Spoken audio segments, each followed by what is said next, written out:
Grand débat sur Cam10 Télévision. Bonjour et bienvenue à tous. Vous faites bien d'être des nôtres.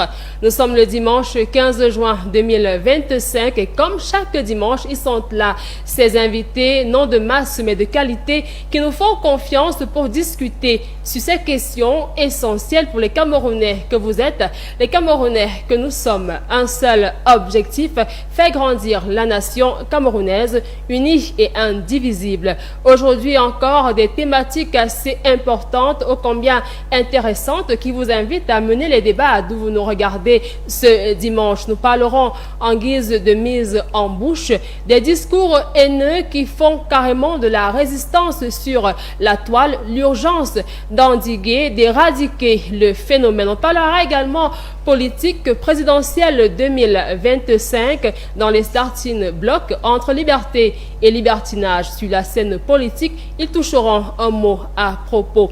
On aura également du temps pour parler de ces dépravations des mœurs en escalade au sein de la société camerounaise. Pas une semaine sans un fait social assez important, assez grave, entre assassinat, féminicide, inceste et autres. Que se passe-t-il au sein de la société camerounaise? Vous êtes Camerounais, nous sommes Camerounais. Posons donc des mots sur ces mots. Voilà, de façon détaillée, le menu qui va constituer nos échanges pour cette sortie du grand débat sur Cam10 Télévision. Une fois de plus, bonjour et bienvenue.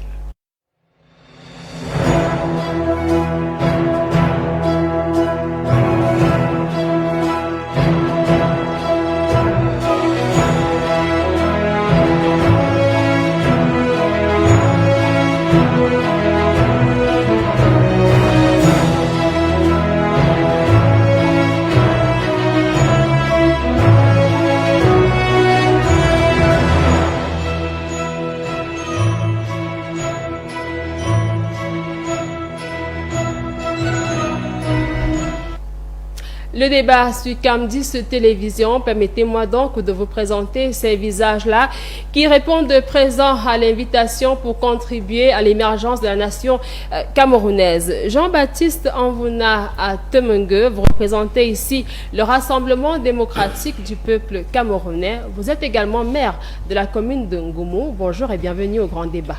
Bonjour et merci de m'accueillir ici ce dimanche. Je souhaite un bon dimanche à tous vos téléspectateurs ainsi qu'aux militants et sympathisants de mon parti qui sont tous mobilisés pour préparer l'élection présidentielle qu'on va partiellement aborder aujourd'hui.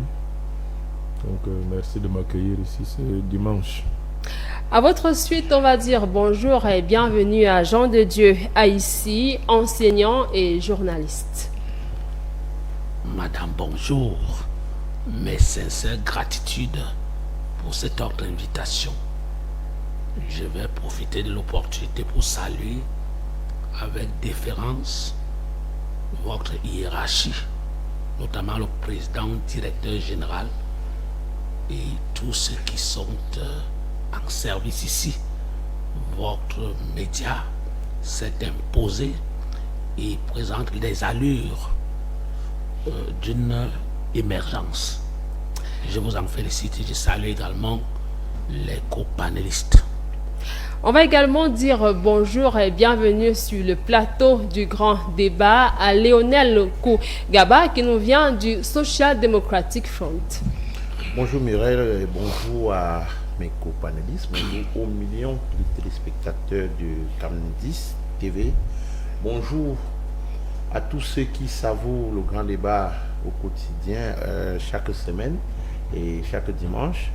Bonjour également aux millions de militants du Social Democratic Front au Cameroun et partout le monde. Merci à la population de Moutenguene qui nous a fait honneur de clôturer les activités marquant le 35e anniversaire du Social Democratic Front qui couplait avec la deuxième année du décès de notre charismatique chairman John Fundi. Donc un clin d'œil à tous ces militants et les populations de Moutenguene parce qu'ils nous ont témoigné encore leur amour. Et une fois de plus, merci parce que C'est toujours un honneur d'être invité sur votre plateau. D'accord. Jules Brice Ngaba, également des nôtres ce matin pour le grand débat, journaliste, directeur de publication du journal Le Quotidien. Bonjour et bienvenue. Bonjour à toi, André. Bonjour à tous les co-panélistes illustres qui sont d'ailleurs sur ce plateau. Je reste convaincu que tous les pères du monde entier qui nous regardent aujourd'hui vont recevoir également nos salutations. Donc aujourd'hui étant la fête des pères, donc tous les co-panélistes ici étant des pères, je leur souhaite une bonne fête des pères.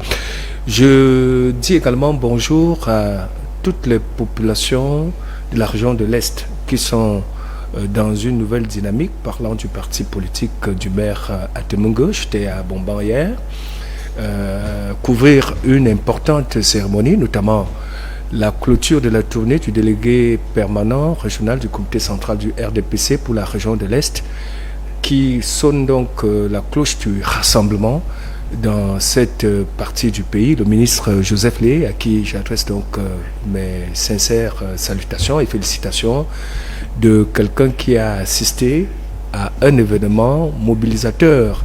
D'ailleurs, face à l'audience et l'assistance qui était là, il a dit qu'il était lui-même mendiant de la paix. Dieu seul sait quelle a été l'actualité des hommes du RDPC dans cette partie du pays, où on a connu quelques relents d'animosité, mais je pense que ça va, et cette nouvelle dynamique pourra donc permettre au parti de M. Atemungo de continuer à glaner les victoires escomptées.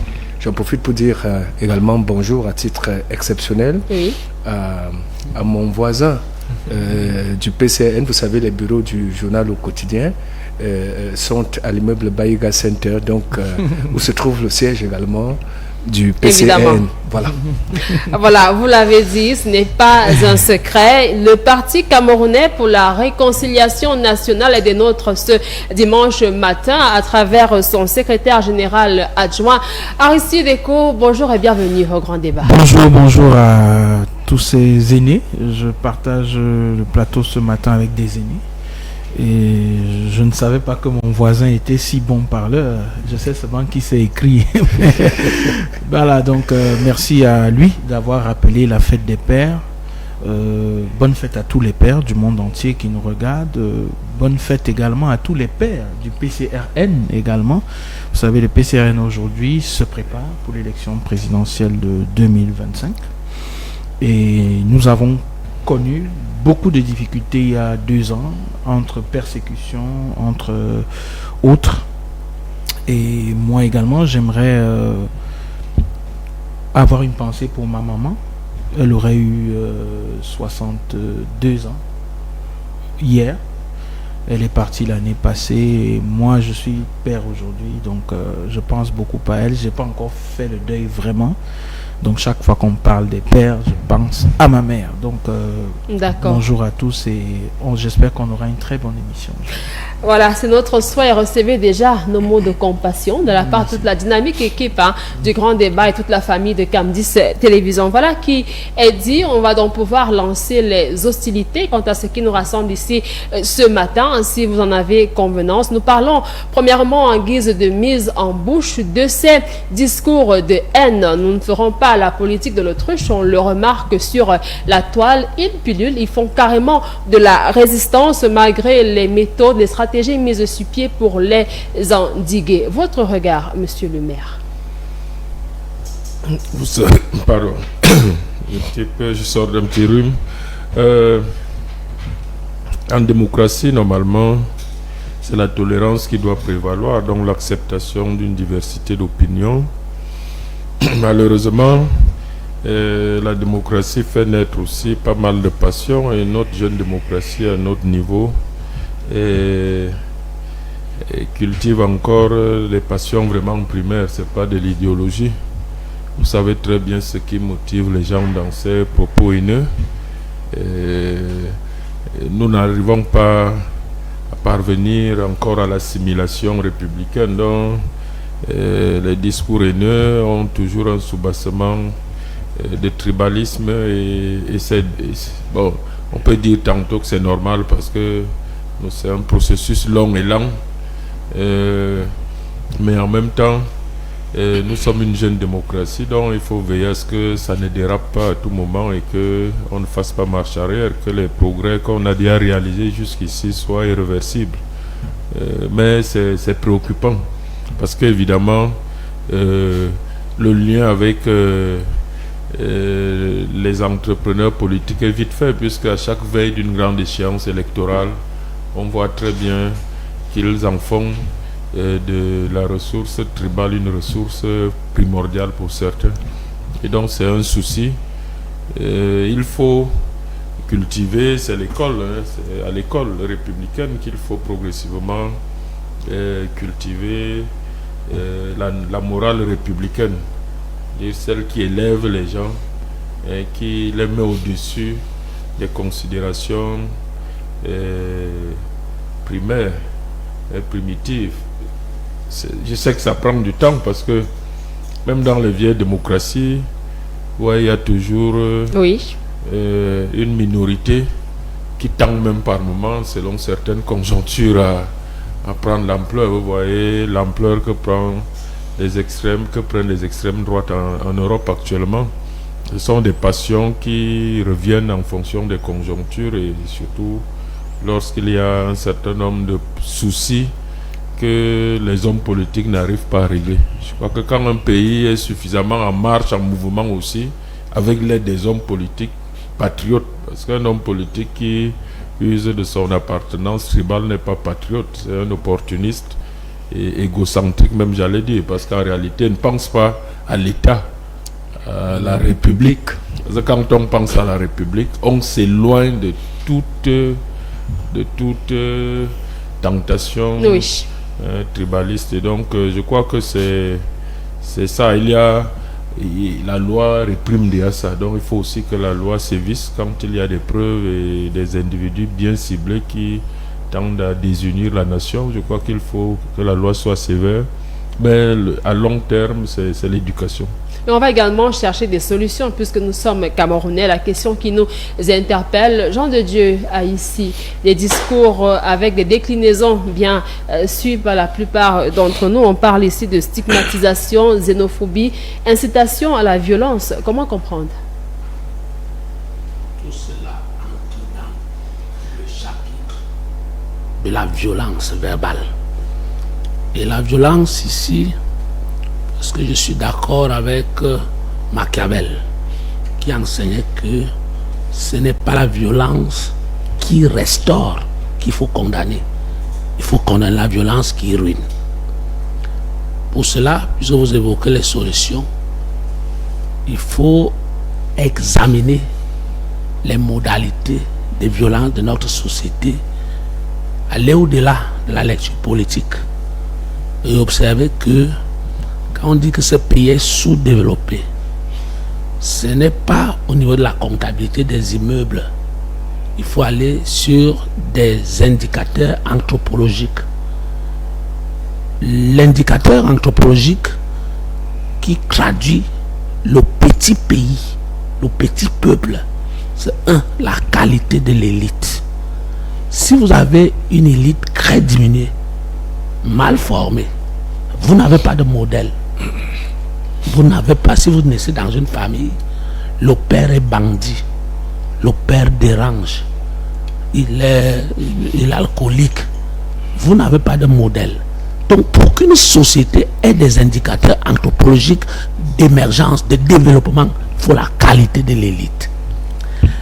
Maintenant, si l'élite est formée à une idéologie, à des orientations positivistes, alors c'est l'élite qui doit conduire la foule pour que la foule s'enrichisse des personnes informées, qualifiées, des personnes qui insufflent la volonté du bien, c'est-à-dire la volonté de sécurité, la volonté de bonne information, la volonté de la santé globale, la volonté républicaine qu'on convoque en politique.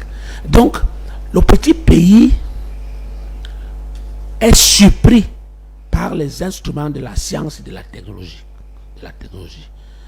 j'aime rappeler, j'ai une chronique chaque matin qu'on appelle motion éthique, notion éthique.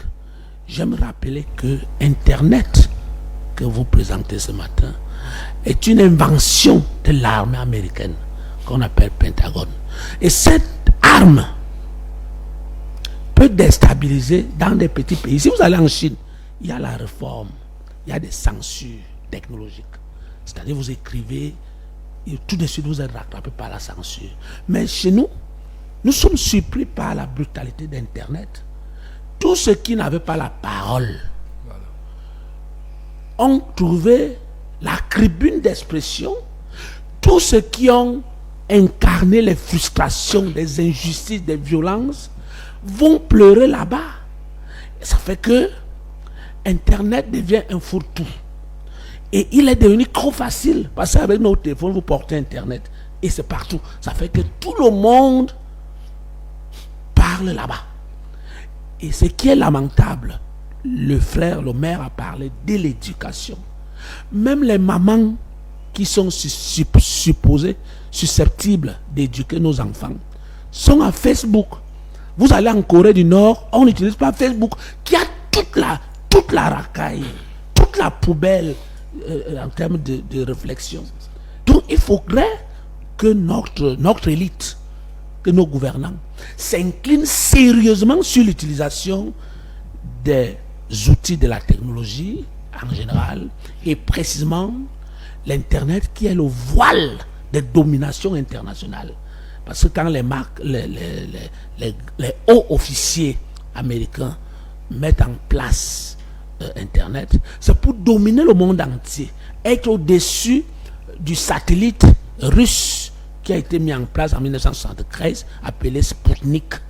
Et donc, aujourd'hui, on peut dire sans prendre le recul, on peut le dire avec violence et indignation, que l'outil là, je n'ai pas dit que c'est un outil vide. Parce que si vous voulez vous informer, vous entrez dans des bonnes interfaces comme Google, etc., vous aurez toute l'information du monde. Vous aurez la capacité géopolitique d'analyser le monde. Oui. Malheureusement, les petits peuples, les petits peuples issus des petits pays font la recherche dans la bassesse, le bas esclave, c'est-à-dire des choses inutiles, font la querelle, insultent des personnalités, détruisent, s'auto-détruisent en fait. D'accord. Lionel Koungaba, on parle ici d'une mauvaise utilisation de ces réseaux-là, mais également du problème de la difficile régulation des réseaux sociaux au Cameroun. Alors, moi je pense que au Cameroun, on a vu des gens qui utilisent les réseaux sociaux à bon escient et qui utilisent même ces réseaux-là pour pouvoir sensibiliser, éduquer et amener les gens à gagner de l'argent. C'est sauf qu'il y a une catégorie de personnes qui ont transformé les réseaux sociaux ou Internet en tribunaux, murs de lamentation, et certains se sont érigés en juges et en juges et donneurs de leçons. Il suffit juste que quelqu'un n'ait pas ou ne soit pas du même bord politique que vous, ou qu'il n'ait pas de mêmes opinions que vous vous retrouvez en train d'être insulté par certaines personnes. Nous avons à un moment donné vu la montée de cette haine-là et on a crié. J'ai eu la chance de faire partie d'une cuvée des jeunes qu'un partenaire au développement a identifié sur les réseaux sociaux pour pouvoir former. On se retrouvait avec des jeunes qui, avec des plateformes où tous ces violences-là exerçaient. On a compris que ces choses-là pouvaient se réguler à travers cette formation, sauf que les résolutions qui ont été prises après cette formation et ces échanges, on essayait d'appeler le ministère en charge des TIC, qui est le ministère des télécommunications, l'ANTIC, et bien d'autres qui ont la capacité et le pouvoir de pouvoir réguler. Parce que lorsqu'on dit réguler, c'est le pays qui décide de quoi il va servir son peuple. Si le pays accepte aujourd'hui de servir ce que nous voyons là, c'est parce qu'ils veulent aboutir le peuple. Le parti de mon aîné, M. Atemenge, ils ont décidé d'aboutir le peuple pour pouvoir s'éterniser au pouvoir. Vous voyez que les gens, au lieu de discuter sur le développement du pays, discutent les histoires des personnes. On se retrouve même dans les groupes. Je parle des groupes des anciens élèves, parce que vous appartenez à un parti où les autres appartiennent à un autre parti et ils estiment que vous deviez être là-bas. Ça devient des problèmes. Au point où les choses qui vous réunissaient, ça veut dire la participation au développement de l'établissement donc, qui vous a réuni, les gens ne s'identifient plus parce que c'est tel bord, parce que c'est telle personne. Vous voyez à quoi ça nous ramène. Il y a également ce que le grand frère a dit ici, l'anthropologie. Il faut bien que les gens sachent que lorsque vous utilisez ces outils-là, vous détruisez une génération, vous détruisez l'humain. Et quand vous détruisez l'humain, ça veut dire que vous détruisez votre environnement. Ne pensez pas que parce que vous êtes violent et que vous avez pu gagner quelqu'un sur les réseaux, l'impact ne vous arrive pas. Non. Si on a un environnement violent, parce que la violence verbale se transforme automatiquement en violence physique. Nous avons vu des violences qui ont commencé sur les réseaux sociaux, oui. Et les gens se sont donné rendez-vous et se sont retrouvés. Parfois, ils se sont retrouvés au hasard et ça a donné ce que ça a donné. Je pense que l'État a une responsabilité. La responsabilité de pouvoir réguler à travers les institutions qui ont été mises sur pied pour ces faits-là. Mais si on fait un laisser-aller, on ne censure pas. J'ai vu, par exemple... Pour chuter, hein? Oui, j'ai vu, par exemple, le ministre de la promotion de la femme et de la famille fait un communiqué pour dire que il y a... je ne vous ai pas appelé le nom. Il y a quelque chose qui a été créé où les enfants se retrouvent là. J'ai, par curiosité, essayé de faire des recherches. Ce que j'ai vu, je me suis dit, si ce nombre de personnes, de jeunes, entre 15 et 35 ans ont pu s'inscrire sur ce site, ça veut dire que les jeunes en manquent ce qu'ils ont à faire. S'ils ont des réseaux, ils ne savent même pas à quoi se servir.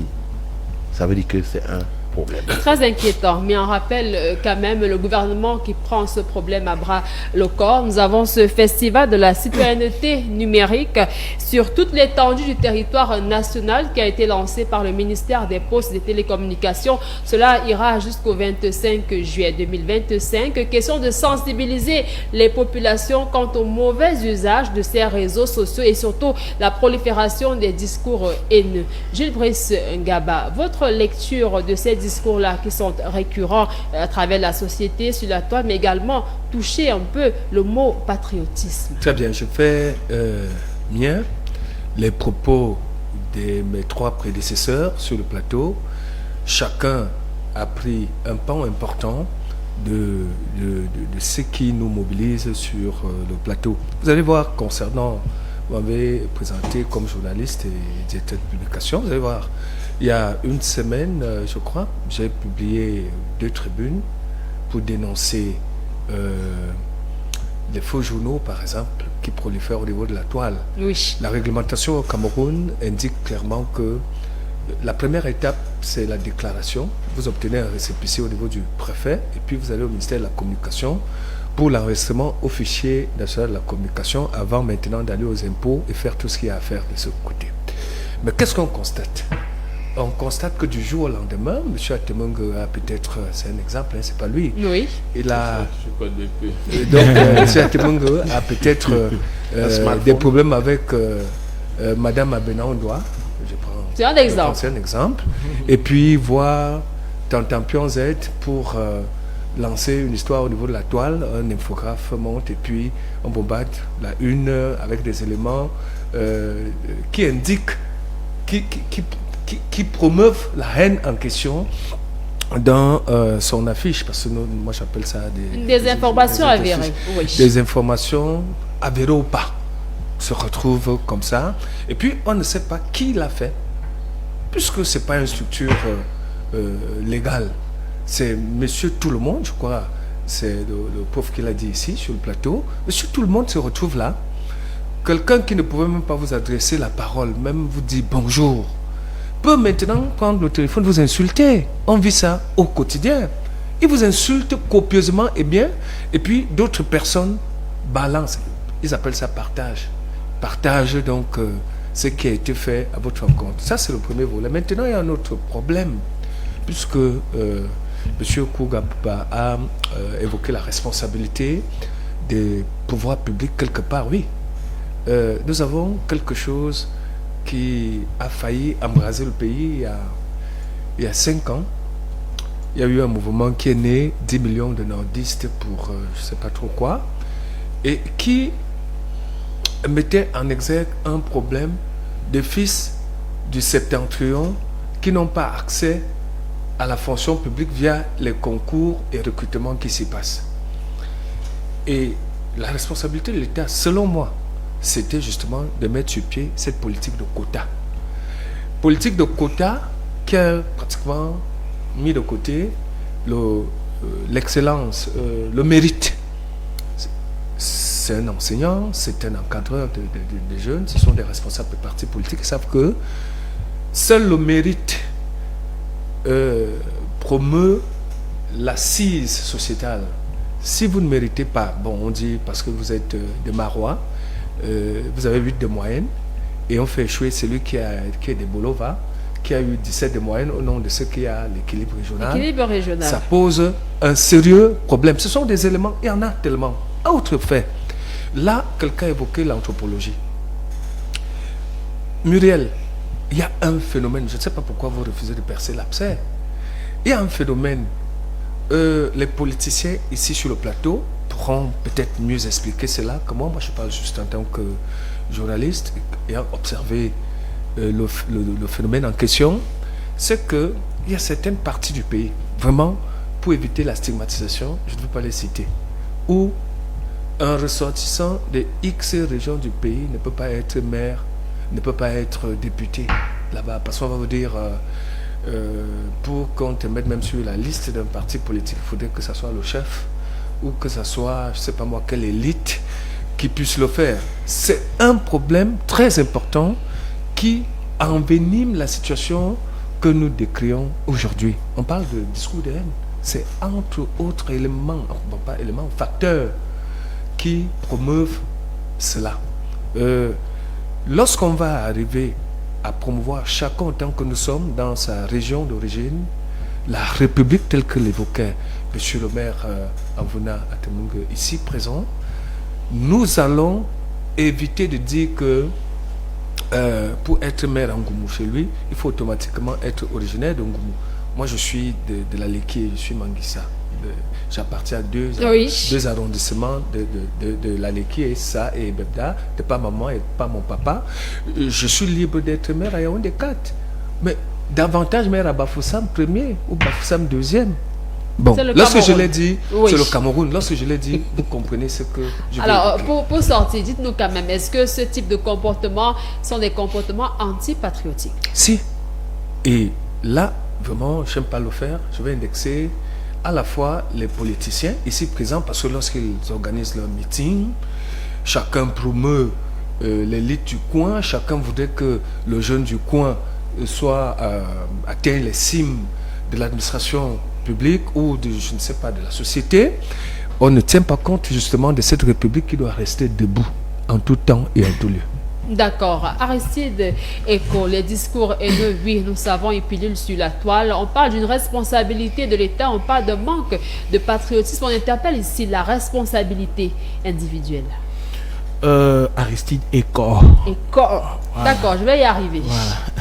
Voilà. Déjà, il faut parler des sources des discours haineux. C'est très important. J'ai l'impression qu'on s'arc-boute plus sur les sources politiques. Vous savez, les discours haineux, quand on parle de prolifération, on parle de moyens de les mettre en exergue. Internet, la télévision, les journaux, les presses écrites, les presses cybernétiques. Mais il y a plusieurs sources de discours haineux, à savoir sources politiques, sources religieuses, sources raciales, tribales, et sources même de classe. Parce que vous voyez, les gens peuvent parler, avoir des discours vraiment haineux quand ils vivent ils pensent qu'ils sont en dessous d'un niveau de vie que des autres. Ou encore d'autres peuvent avoir un discours haineux quand ils pensent que quelqu'un ne partage pas leur religion. Sur la toile aujourd'hui, nous avons la montée de certaines croyances panafricaines qui sont en train de vouloir peut-être tirer sur les croyances occidentales. Et il y a des discours haineux également qui sont observés là-dessus. Bon, quand nous essayons de mettre en exergue la politique, le volet patriotique, il faut voir que certaines personnes également profitent de ces discours haineux pour soit vendre mieux leur parti politique ou encore s'aguicher mieux des soutiens qui seraient de leur ethnie ou de leur tribu. Et vous voyez aujourd'hui... la démocratie en prend un coup. La démocratie en prend un coup, pourquoi? Parce que si, par exemple, j'ai une entreprise et que je suis d'une certaine ethnie et que je paye des salaires à ceux qui vivent par cette entreprise-là et qu'aujourd'hui ne rejoignent pas mon parti politique, ça peut être très dur pour nous qui sommes de cette entreprise. On peut même me virer parce que j'ai pas... On vit même parce que je n'ai pas suivi. Et là encore, c'est un problème. Ça détruit le patriotisme. Le cher aîné, le professeur Aïssi l'a dit tout à l'heure quand il parlait du domaine anthropologique. Je pense qu'aujourd'hui, les Camerounais se connaissent très peu. Aujourd'hui, Internet est venu, la télé, mais avant ça, les Camerounais vivaient déjà et se connaissaient encore moins. Aujourd'hui, il y a donc les outils qui nous permettent de nous connaître mieux, mais nous ne les utilisons pas. Quand on parle peut-être aujourd'hui de comment est conçu le Cameroun, des différentes aires que porte le Cameroun, de cette composante socio-anthropologique qu'est le Cameroun. Si aujourd'hui nous avons encore les discours haineux, c'est soit ceux qui sont garants de cette identité, ceux qui sont garants de cette unité ne font pas leur travail, je parle du gouvernement en place, soit encore ils font exprès de laisser peut-être pour faire passer une certaine idéologie. Aujourd'hui... C'est comme la politique des quotas, voilà, l'administration publique. Exactement. Vraiment, les quotas devraient perdre la côte aujourd'hui. Voilà, si dans certains pays on peut déjà réguler les discours, qu'est-ce qui empêche qu'au Cameroun, puisqu'on marche avec les mêmes outils que ces pays, on ne puisse pas les réguler? Il est inadmissible qu'aujourd'hui nous puissions voir pendant 2 jours des personnes identifiées et identifiables se donner des mots sans qu'on ne les sanctionne. Et ça, c'est l'État qui doit le faire par la régulation. Nous sommes des partis politiques, il y a 3 partis politiques officiellement représentés sur ce plateau. Nous sommes pour un idéal de conquérir le pouvoir pour les Camerounais. Mais si nous entrons dans cet idéal pour conquérir le pouvoir en nous détruisant pour les Camerounais, mais nous sommes en train de rater ce pourquoi nous sommes faits. Et tout cela est lié. Vous verrez, quelque part, certains diront que non. Laissez-moi présenter fièrement mon ethnie, mais alors qu'il est en train d'utiliser son ethnie pour avoir peut-être engrangé des voix.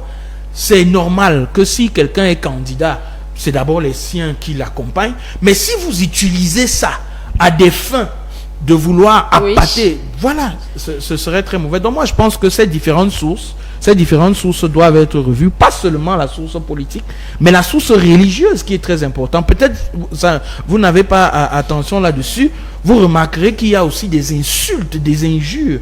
Et Dieu a donné à chacun des mains pour travailler. C'est pas peut-être parce que tu vis à un seuil et que l'autre vit qu'il a peut-être une grâce que tu vas l'insulter, voleur de ceci. Non. Moi, je pense que tout ça doit être régulé par l'État, puisque c'est à travers les outils que l'État a rendu libres que cela est en train de se passer, que l'État ait un accent plus grand là-dessus, qu'il y ait même des brigades.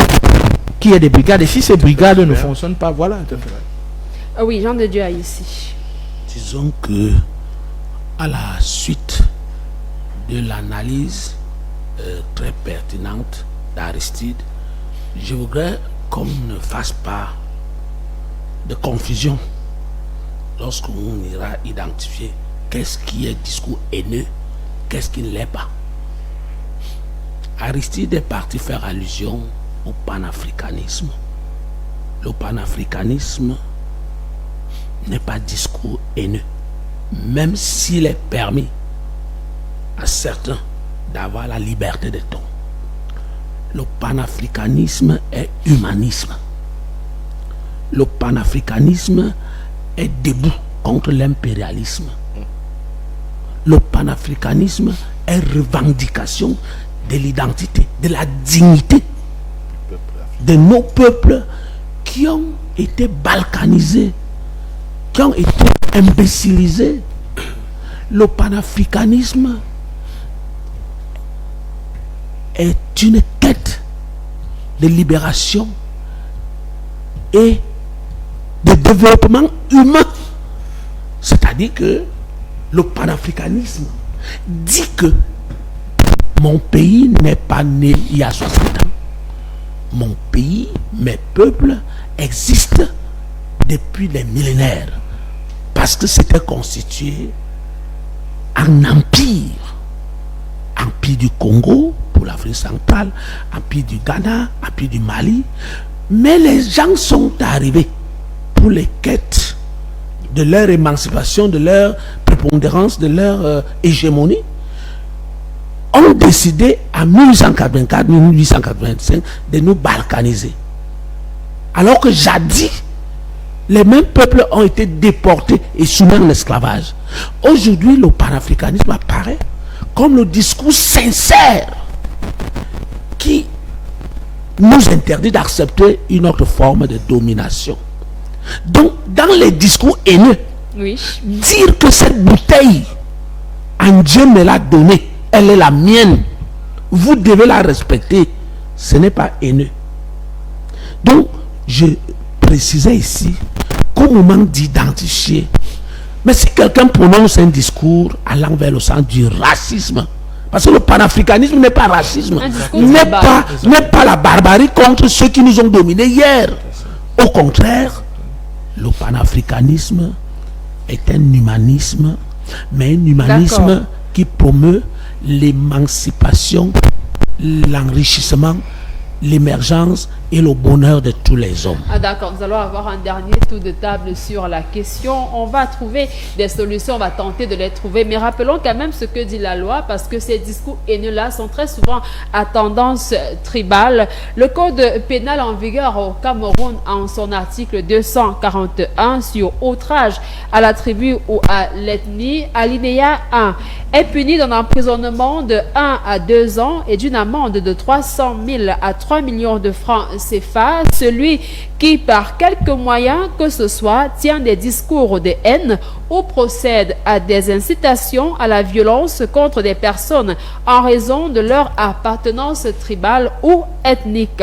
Alinéa 2, en cas d'admission des circonstances atténuantes, la peine d'emprisonnement prévue à l'alinéa 1 ci-dessus ne peut être inférieure à 3 mois et la peine d'amende à 200 000 francs CFA. Le sursis ne peut être accordé sauf en cas d'excuses atténuantes de minorité. Alinéa 3, enfin, lorsque l'auteur du discours de haine est un fonctionnaire au sens de l'article 131 du présent code, un responsable de formation politique, de médias, d'une organisation non gouvernementale ou d'une institution religieuse, les peines prévues à l'alinéa 1 ci-dessus sont doublées, à savoir 2 à 4 ans d'emprisonnement, une amende de 600 000 à 6 millions de francs CFA et les circonstances atténuantes ne sont pas admises.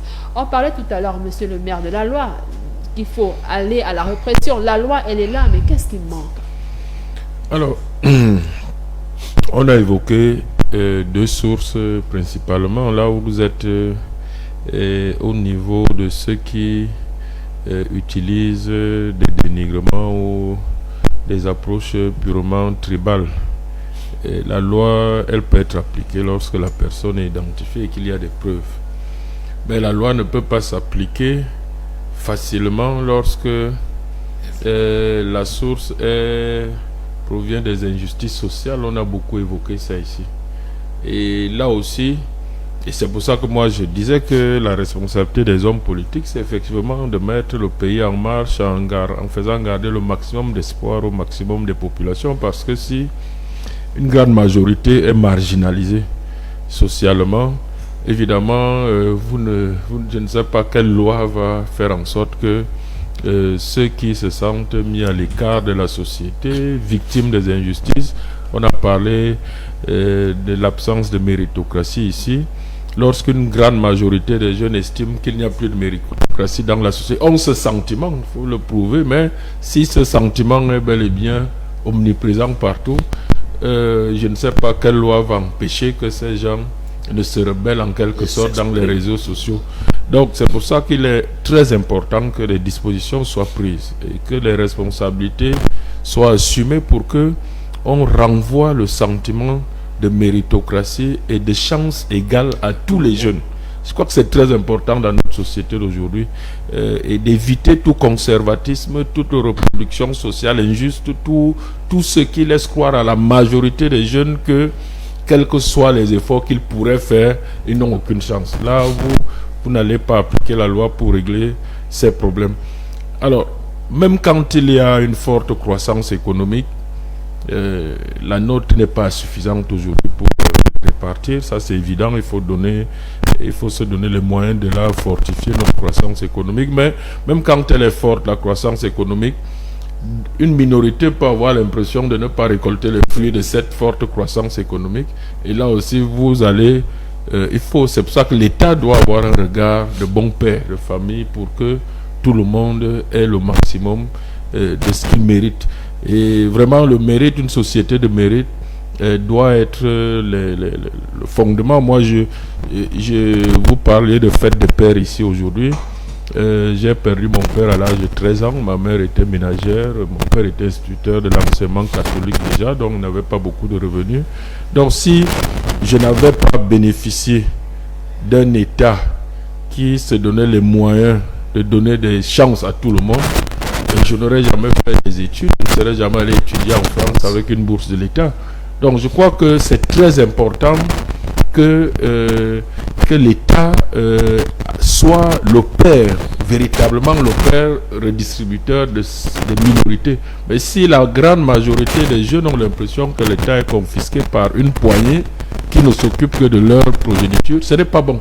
Et c'est un sentiment qui est présent quand vous discutez avec les jeunes. Moi je suis maire, donc je sais qu'en Afrique, même quand quelqu'un échoue parce qu'il n'a pas travaillé, voilà tout que tu as dit, mais je veux dire, il ne faut pas donner de prétexte à ce qui est réel. À ceux qui, même quand ils n'ont pas fait assez d'efforts, parce que lorsqu'un jeune vient me dire, bon, moi je suis allé à l'ENAM, on m'a demandé de faire ceci, c'est pour ça que je n'ai pas été admis, j'étais admissible, je dis, vous mentez parce que ce n'est pas comme ça que ça se passe. Mais ce qui se passe, l'impression que les gens ont peut laisser croire que c'est ça. En tout cas, quand les gens ont un sentiment, il faut voir pourquoi ce sentiment est omniprésent et qu'il faut régler cela. Et je termine en disant que la légitimité même de l'État en dépend. Parce que quand on parle de haine, quand les gens se mettent à détester ceux qui sont à leur service, au sommet de l'État, comme aux fonctionnaires, comme agents publics, à les détester parce qu'ils pensent qu'ils ne sont pas là par le mérite, ce n'est pas bon. Donc je crois que moi j'insiste dessus parce que l'injustice sociale est le principal ciment. Même quand les gens replient vers les tribus et tout le reste, lorsqu'il y a beaucoup trop d'injustice, effectivement les hommes politiques peuvent plus facilement entretenir les haines tribales et tout ça. Les exploiter politiquement. Recherche de solutions, Jules Brice Ngaba, comment y parvenir de façon concrète? Voilà. Je crois que les uns et les autres ont évoqué ici la réglementation en vigueur, qu'elle soit juste appliquée. Je vais parler du domaine dans lequel je peux dire j'excelle. Je reviens là-dessus parce que c'est un vecteur très important de discours de haine, c'est-à-dire la communication sociale. Oui.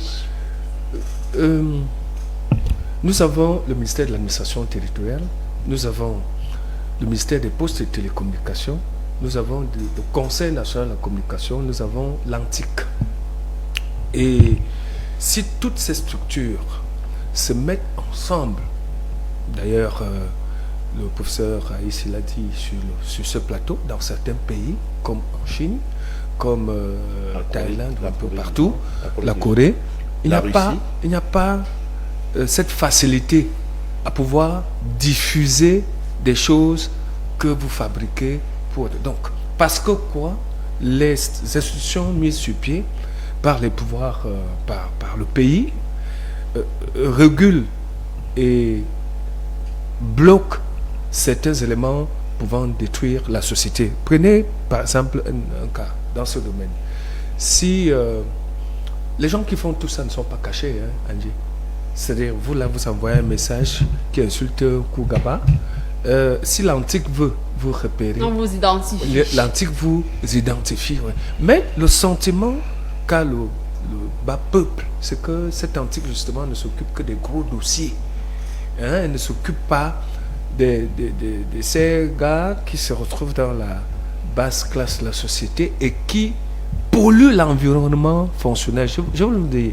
Lorsque je fais la dénonciation la dernière fois, j'ai dit présidentielle 2025 pour la deuxième chronique. Le danger de la presse fantôme, à quel niveau? Justement, les discours de haine.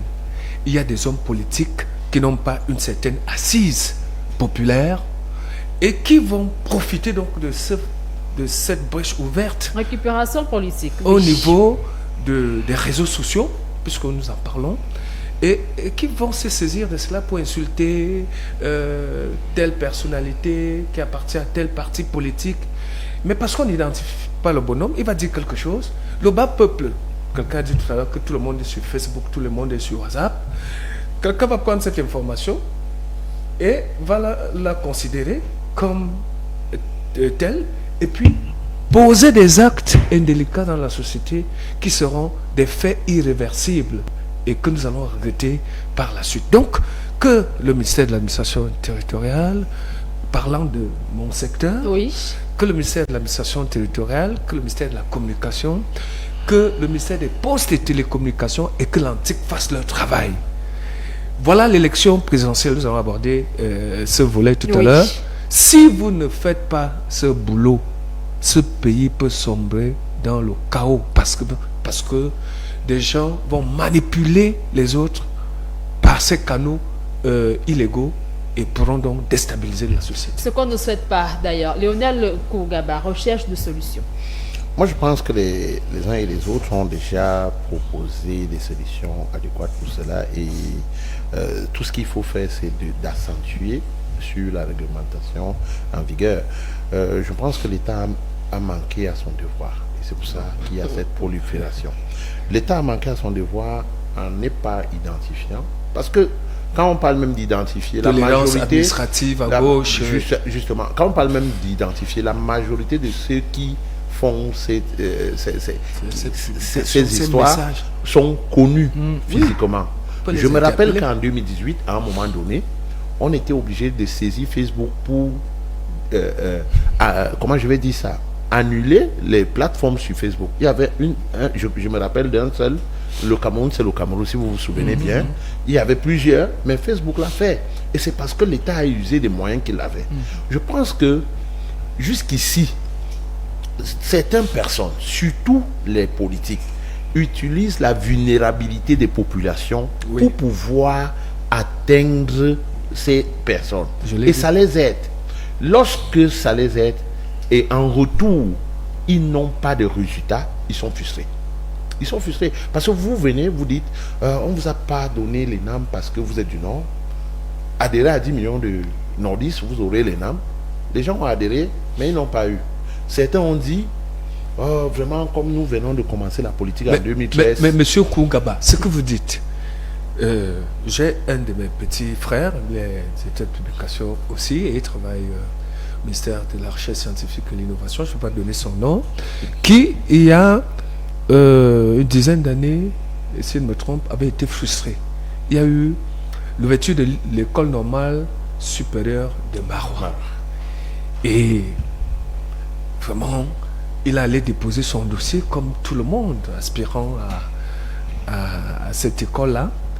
Et quelque temps après, une haute personnalité de la République est allée rencontrer une autre haute personnalité de la République avec des listes pour dire que vraiment c'est notre école pour cette fois-ci. Vraiment, il faille qu'on privilégie les jeunes de notre partie du pays. Et ça a été respecté. Seulement, il y a une école normale supérieure à Yaoundé.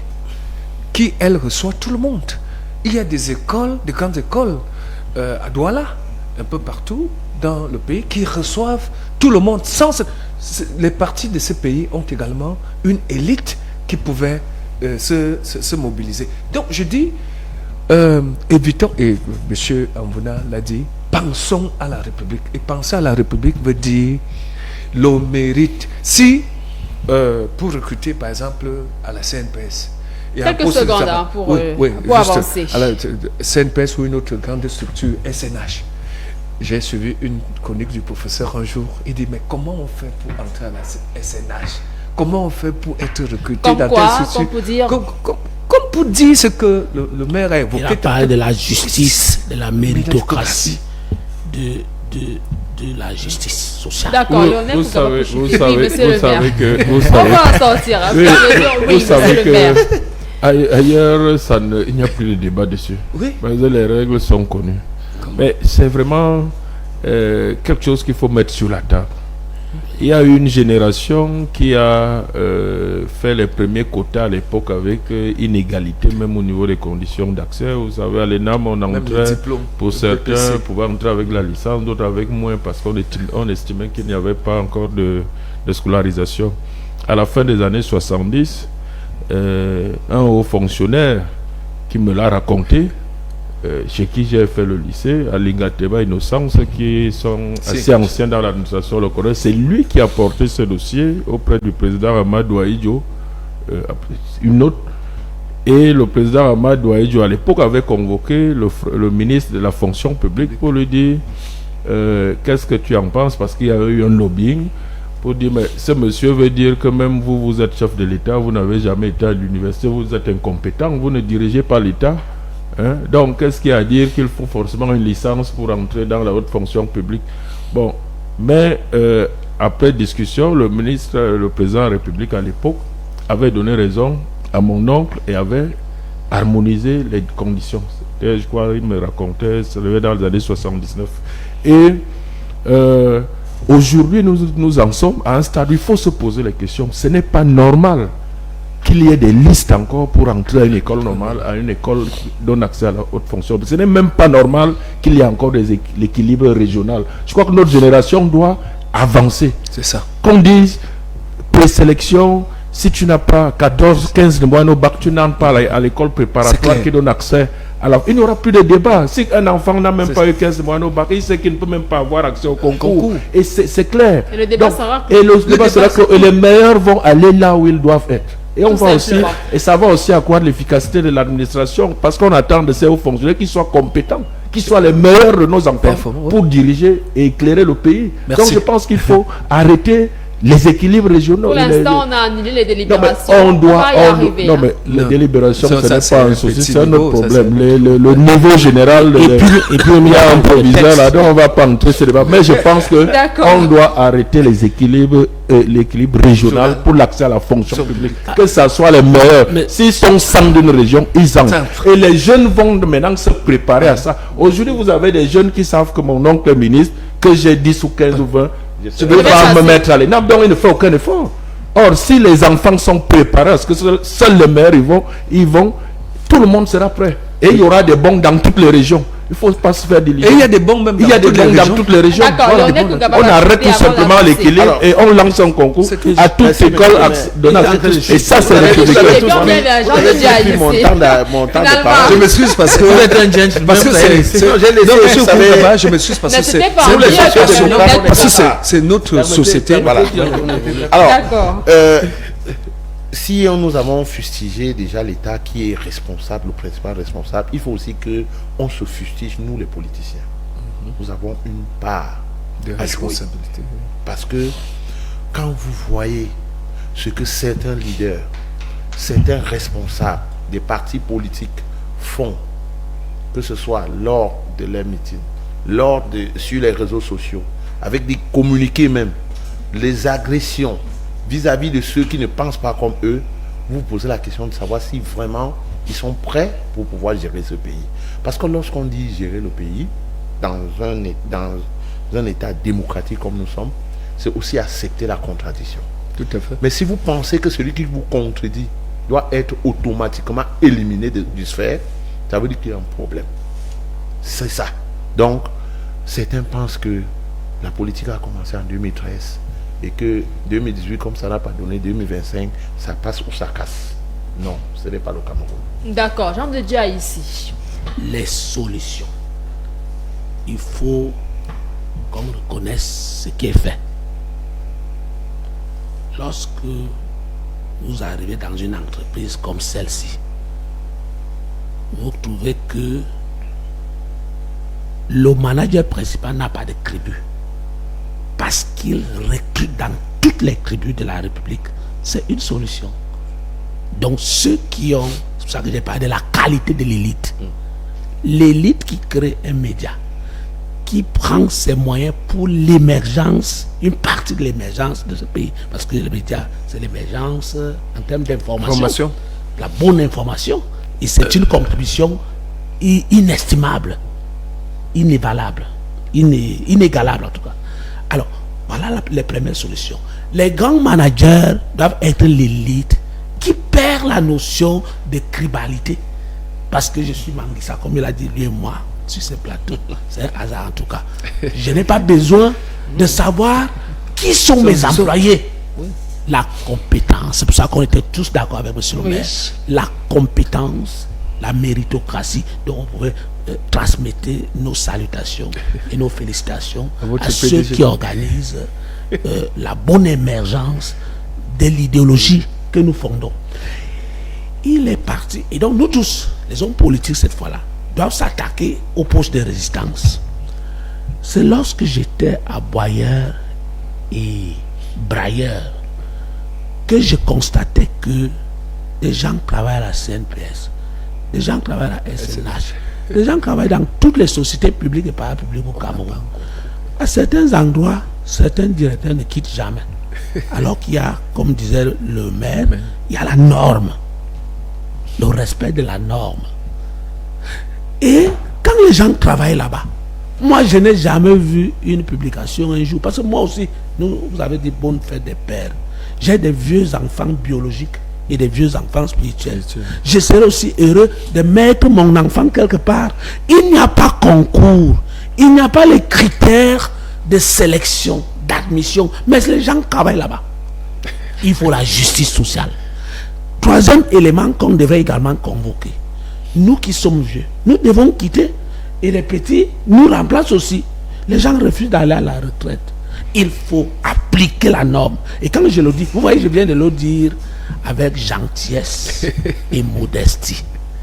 Nous qui avons atteint l'âge de la retraite, sauf si vous prenez, vous les politiques, vous prenez la norme que la retraite ce n'est plus 60 ans, c'est déjà 65 ans. Alors on reste sur la norme. Mais dès lors que nous savons que la norme, c'est qu'Aïssi a atteint 60 ans, il doit quitter pour que Ngaba le remplace aussi. Mais ça se bloque. Je reprends là le discours de M. Moutazé. Vous savez, moi, je n'aime pas féliciter les brillants. Moi, je félicite pas les brillants. Oui, restons concentrés. Oui. Alors, je chute en disant que, et pour une fois, M. le maire et moi, on est en parfaite harmonie. Remettons en place. Presque en parfaite harmonie. Il remet l'harmonie en question. L'harmonie dit presque en parfaite harmonie. Donc, disons que remettons en place les outils qui régulent pour produire attendez, je suis donc frère. Pour que l'équité, pour que les valeurs éthiques, pour que la justice, pour que les gens qui se trouvent frustrés n'aillent pas trouver la tribune, ne soient pas majoritaires. Parce que si vous parlez de discours de haine sur la place internet, c'est que la majorité s'installe là-bas. Parce qu'ils deviennent majoritaires. En un mot comme en mille, lorsque le RDPC va encore gagner pour ce septennat, c'est pas possible. Non, je ne sais pas si c'est pas possible. Moi, je crois que c'est possible au vu des indicateurs. Mettons en place, vous là, mettez donc en place des réformes qui nous permettent, au moment où vous concluez ce septennat en 2032, il restera 3 ans pour qu'on parle de 2035. Le temps, il avance. On va Et permettre à tout un 2035, c'est l'année que vous avez. Oui, je vous donne également le même conseil. Voilà. Que 2035, c'est deux ou 3 ans. On va permettre à monsieur le maire de Vous rentrer quelques secondes. Vous m'interrogez de réfléchir le RDPC. Non, c'est Monsieur le maire, quelques secondes. c'est une précision importante. C'est pour ça que je dis qu'on est quasiment d'accord. C'est que pour le Camerounais en particulier, la notion de justice sociale peut être interprétée de différentes façons. Parce que quand on parle d'entreprise publique, là, alors les recrutements ne sont pas toujours rationnels. C'est ça le problème. Ça doit être rationnel. Donc, la rationalité économique n'est pas forcément la justice sociale. Parce que la méritocratie peut être prise comme une injustice. Parce que dans la méritocratie, vous pouvez vous retrouver avec une reproduction sociale. Parce que les gens qui ont beaucoup de ressources font en sorte que leurs enfants soient plus compétitifs, ont les moyens pour que leurs enfants soient plus compétitifs. Il faut faire attention. Je suis d'accord. Mais au moins, la légitimité y est parce qu'ils sont compétitifs. On a investi, ils sont les meilleurs. Je suis d'accord. Qu'un fils de ministre, parce qu'il allait dans la meilleure université américaine, revienne avec les compétences qui peuvent faire évoluer le Cameroun. On n'a pas à dire que parce qu'il est ministre, mais il est Nous sommes compétent. d'accord, mais Voilà. nous revendiquons Mais quand même sauf qu'il que y ait ça soit le peut concours, être qu'il revienne. Attendez, monsieur le maire, Oui. parce qu'il faut bien que nos téléspectateurs nous comprennent bien. On a parlé de Je critères suis d'équité. d'accord que les enfants de l'élite peuvent avoir les outils pour être mieux que ceux qui nous viennent Oui, du c'est bas naturel. peuple. Oui, Pourquoi? oui, oui. Chez eux, il y a des grandes bibliothèques. Il y a les facilités pour que les enfants étudient. Nous sommes d'accord. Donc- Même mettez en place. Des critères de sélection. Oui, ils sont venus très forts, d'accord. Mais Mais faut mettez les encore- critères de sélection. Je suis Ne d'accord. nous dites pas C'est que. Ne justifiez pas. Pour Que juger, hein, la monsieur le maire. CNTS, Vous m'avez coupé. le Vous m'avez SNH coupé. Permettons à doivent monsieur le fonctionner maire avec les mêmes de personnes. J'ai Il vu, n'y a une pas de liste, critères. j'ai vu une liste de la SNH circuler tout récemment avec des Il n'y a noms pas de que- crime. On fait comment, monsieur le maire? Je suis d'accord avec vous. Je suis d'accord avec vous parce que, Oui. parce que quand les jeunes viennent m'aborder, moi le maire, nous sommes au chômage en Goumou, nous n'avons rien. Monsieur le maire, c'est Je pour dis, quel chuter est en votre quelques niveau? secondes. Je leur dis, est-ce que vous pensez vous-même qu'une grande compagnie internationale qui recrute, quand vous voyez MTN, Codco, Sans publicité et tout ça, aucune, oui, oui. sans publicité, mais ils ont des cadres. Pourquoi vous n'allez pas faire le Opposez-vous, siège devant allez-y, droit pour au dire but. que l'État, si l'État va vers la rationalité, doit aussi recruter les meilleurs comme ces compagnies privées. Parce que l'État n'a pas à faire la justice sociale par le nivellement par le bas. Nous revendiquons. C'est le nord. On Donc va si l'État avancer fait dans comme les notre autres, temps imparti si l'État fait comme les compagnies privées, c'est de ça qu'il s'agit. On vous C'est a les compris, entreprises monsieur le publiques. maire. Arrêtez On va de- arriver au recherche stade de où solutions. Mettez sur la Tout le place monde publique veut les des critères avancer de avec sélection. le programme. On va Mettez poursuivre sur la place publique Alors, les critères de sélection Lionel et tout Koukaba. va aller. D'accord, arrêtez des mots pour des solutions. Une entreprise C'est votre a le droit même de poser critère de également sélection. vos solutions J'aimerais- afin qu'on puisse avancer. J'aimerais rapidement rappeler au professeur, M. Haïssi, que En passant, il faut que je ne m'appelez pas professeur. Ça Parce va que les prêter professeurs à d'université, confusion. Ok. les professeurs d'université ont confisqué ce titre-là. j'ai suivi. Non, vraiment, je corrige rapidement. Je suis petit enseignant. Ok. C'est bien noté. Et corps, voilà. Et corps. Monsieur Haïssi a dit tout à l'heure que bon, il est revenu un peu sur le. C'est juste en quelques secondes pour lui dire que j'ai été abreuvé par ces précédentes émissions dans la chaîne, donc que je vais pas citer. J'étais encore un jeune étudiant, donc je crois que je suis un panafricaniste pur et dur. Ce que je disais, ce sont des religions dites ancestrales africaines qui sont en train de vouloir être imposées par ceux qui ne sont pas là. Les affaires de foi sont inhérentes à ceux qui les D'accord. font. Et Donc les c'est un peu ce que solutions? je voulais dire. Comme solution, je vais prendre une analogie. Hein. Vous voyez, les États-Unis sont dites première puissance mondiale, mais là-bas nous avons également les discours haineux. Nous avons des problèmes de race, nous avons les problèmes Problèmes sociaux, exactement comme ici. Mais ici, l'émission que vous êtes en train de faire, c'est que vous attirez l'attention sur un fait. Nous nous portons donc à l'attention cela pour qu'ils aient plus d'attention sur ce problème. Parce que quand vous avez l'attention sur un problème, vous y mettez plus d'énergie. On a l'impression que l'énergie n'est pas vraiment mise. Avec tous les mécanismes, les moyens, on a l'impression que l'État, le RDPC, en gros, qui dirige ce pays, ne met pas assez de moyens. Et on a l'impression que il voudrait vivre même de ça pour pouvoir rester au pouvoir. Pourquoi? Parce que si vous n'arrivez pas à prendre le taureau par les cornes sur un problème qui est en train de gangréner, grandir et miner la société, tout ce que vous ferez après sera de nul effet. Donc pour moi, il faut un travail de proximité comme ça se fait en Chine. En Chine, vous avez un parti unique, mais on vous donne une idéologie sur comment vous devez vivre vis-à-vis de l'autre. Quelqu'un a dit, un philosophe a dit... Donc le parti doit disparaître. Mais non, je ne dis pas cela. J'ai pris un exemple pour montrer que l'idéologie prime sur cela. Si aujourd'hui, nous avons un travail de proximité où notre idéologie au Cameroun, c'est la démocratie, qu'on dise aux gens que c'est pas parce que tu vas accéder au pouvoir que tu peux insulter les autres, tu peux inciter les autres à la révolte. C'est ce que je veux dire. Et voilà qui est dit pour cette mise en bouche. On va devoir avancer dans ce programme, prendre une transition et revenir parler politique, pourquoi pas présidentielle 2025, entre liberté et libertinage sur la scène politique.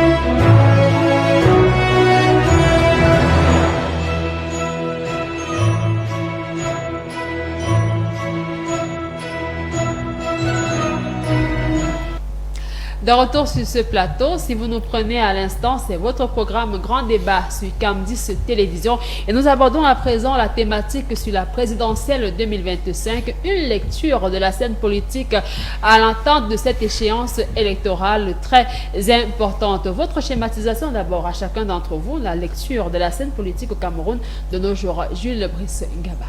Bien, je voudrais dire que ce qui se passe actuellement est très intéressant. On a là un RDPC qui promeut une candidature, celle de son président national, 92 ans par là. Et on a à côté également au niveau de l'opposition, on peut le dire, des oppositions sans position. Je n'ai pas dit l'opposition, j'ai dit des oppositions parce qu'elles sont multiples et qui n'ont pas de position. Et là, on se retrouve avec une population qui est perdu. D'aucuns pensent qu'il faille continuer avec nos amis du parti de M. Amvouna, M.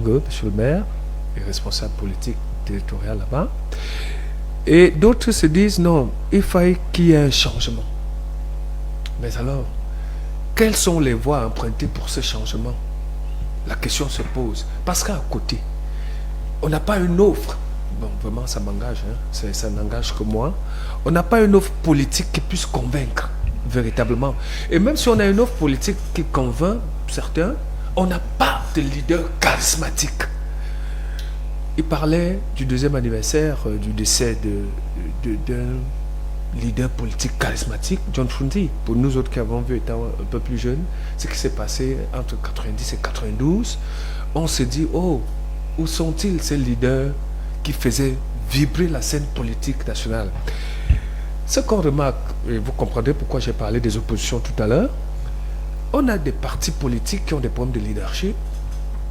Je prends par exemple le cas de mon voisin, le PCN.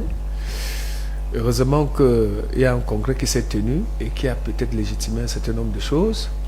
On a à côté un SDF qui fondamentalement a des outils permettant vraiment d'aborder un changement digne, mais dont une certaine opinion estime que il n'y a pas celui qui porte la vision du parti à l'heure actuelle n'est pas charismatique. Ça n'engage que mon Kungaba pourra dire autre chose à présent. Et on se retrouve donc dans une scène qui est un bouillon politique où véritablement les gens sont perdus. Parce que quoi? Si vous posez les jalons, oui, parce que quoi? Oui. Parce que vous verrez que au sein du parti de M. Amvouna, il y a des gens qui sous-capent, il dit de hauts responsables, qui sous-capent, vous disent vraiment cette affaire-là, que un papa de 92, c'est un patriarche, vraiment nous le respectons, il doit aller se reposer. Quelle est cette histoire comme quoi une scène politique vraiment en non, ils ne sont pas sincères, d'abord entre eux. à l'intérieur. Vous Ils sont pas lisez dans sincères. le parti, vous lisez à Je l'intérieur. sais de quoi je parle. Je suis journaliste et je Vous avez raconte investigué. Je n'ai pas investigué. C'est autre chose. Parce que dans notre métier là, il y a des. Si vous dites que j'ai investigué, vous allez me demander les éléments d'investigation. Comment le Je vais vous saviez-vous? dire, Ça vous intéresse j'ai quand même. rencontré des personnes, je ne vais pas les citer, qui sont. On peut également vous demander. Qui sont. Non. Ça sera pour chuter. On va Oui. je vais C'est parce Gaba. que Koungaba veut me perturber. Restez concentrés. Je reste Je ne suis pas concentré. perturbé quand vous êtes Donc- en train de parler de mon parti. Donc je Il y a- parle Restez Gaba, permettez. Dans leur parti politique, il y a des gens qui ne sont même pas pour la candidature de leur président naturel. Le cas, par exemple, de ce qui s'est passé à Mona Télé, avec un conseiller Nous Teller qui a mis un certain nombre de choses en exergue, nous amène à comprendre que les politiciens au Cameroun, la génération actuelle, je vais emprunter un mot dur, sont malhonnêtes. C'est votre regard et on vous le concède. Oui, malhonnête Jean de vis-à-vis Dieu des Haïti. militants, Jean de Dieu malhonnête Haïti. vis-à-vis Votre regard, de votre leur schématisation propre de la scène politique parti au Cameroun de nos jours. Je ne vais pas mettre la passion parce qu'il y a une stabilité que tout le monde observe. Pour l'observer, d'abord je félicite Aristide qui vient de caresser mon idéologie. Parce que mon idéologie, c'est pas tout le bruit que nous allons observer avec beaucoup de prébendes, avec beaucoup d'argent, avec beaucoup d'énergie. Tout à l'heure, vous verrez. Et ça fait parfois des dommages. Ça fait que même pour nourrir l'enfant à la maison, la société va se bloquer. Après l'élection, après octobre, il y aura beaucoup de dépenses, beaucoup de prébendes, beaucoup de choses. Donc, Aristide est parti convoquer l'idéologie qui est mienne. Les partis d'Aristide doivent disparaître. On obtient un seul parti, c'est le parti d'Anvona. On s'accorde là, ce parti-là est fort, ce parti-là est fort.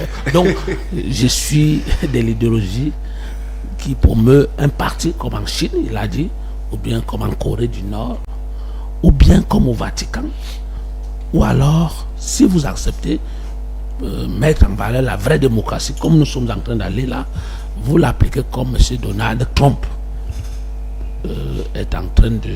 Alors, pour lire ce qui se passe ici, c'est que nous devons tous enseigner aux Camerounais de lire le monde. Le monde connaît des mutations qui nous obligent à avoir des monstres politiques, des judokas politiques. Donc la lecture que j'ai faite aujourd'hui, peut-être on dira que je suis déjà trop proche du RDPC, ce qui n'est pas un tort. La lecture que j'ai faite aujourd'hui, comment est-ce que vous-même vous voyez ça? on peut le dire. Non, permettez, je suis en train de parler d'une chose sérieuse. La lecture que j'ai faite aujourd'hui, observez que M. Donald Trump est revenu au pouvoir pour la deuxième fois avec sa maturité. Je ne sais pas si c'est l'intelligence artificielle. Il vous dit que Biya du Cameroun est mon idole. J'ai la vidéo. Ce n'est plus une affaire de parti politique. C'est pas Trump, s'il vous plaît. Attendez, pas laissez-moi m'exprimer, monsieur. Quand vous allez parler du SDF, je vais vous regarder. Allons-y, le temps, l'horloge, elle tourne l'horloge. Oui, mais demandez au SDF de me laisser me fourvoyer. Parce que moi, je ne parle pas de parti politique. On ne me convoque pas pour parler de parti politique. Il y a les gens qui sont pour le RDPC. Vous êtes venus pour le SDF. Parlez pour le SDF. Moi, je vous dis que je regarde le monde. On ne va pas vous laisser aboutir le peuple. Vous voyez? Bon, à le dire, vous venez de m'insulter. Lionel Koungaba, ce sont les points de vue. Retirez ça. Je ne peux pas abrutir le peuple. Je suis allé à l'école. Parce que vous dites que je suis allé à l'école loin pour former le peuple. Non. Donald Trump a dit Non. que Des points de vue divergents, mais à respecter un plateau, retirez. quand même assez respecter Lionel Koungaba. Voilà, merci. Heureusement que Dieu a prévu. Vous avez bien élevé. Dans le cas ici, restons concentrés. L'horloge est tournée. Je le rappelle à chaque instant. Le SDF a envoyé un petit frère qui m'insulte. Qui est poli. Non, il est poli, il a retiré. On avance, Jean de Diaïs. Disons la vérité aux gens qui nous suivent. C'est vrai que ce que nous pouvons dire ici peut être diversement interprété. Mais je vous dis que tel que le monde fonctionne, nous sommes en train de rêver d'une grande idéologie qui devrait mettre en place une stabilité forte pour les États-Unis d'Afrique centrale. Ce que vous voyez en Afrique de l'Ouest devrait rentrer ici très rapidement et on devrait développer pour être capable de parler aux grands blocs. Donc s'il y avait un choix, justement, si on avait les grands partis politiques, mettez-vous ensemble, mettons en place les grands blocs pour pouvoir avoir la capacité d'agir face aux grandes unions, comme la Russie en face, comme les États-Unis ici, tels que nous sommes. Je disais à certains collaborateurs que vous dites que Donald Trump a dit 12 pays africains ne doivent pas entrer. En fait, le discours là est simple. Il faut annoncer au Camerounais que les prochains 35 pays, le Cameroun fait partie. Alors, ceux qui ne connaissent pas le Cameroun ne peut pas faire partie. Je peux vous la montrer. On va avancer. Lionel Kougaba. Non, on chutait. Malheureusement. J'ai pas envie de vous couper la parole. Nous avons besoin de la connaissance. Le Cameroun, avec d'autres pays que vous avez listés, devrait, n'est-ce pas, permettre que l'Afrique ait de la parole à la scène internationale, avec des blocs géopolitiques qui sont dessinés.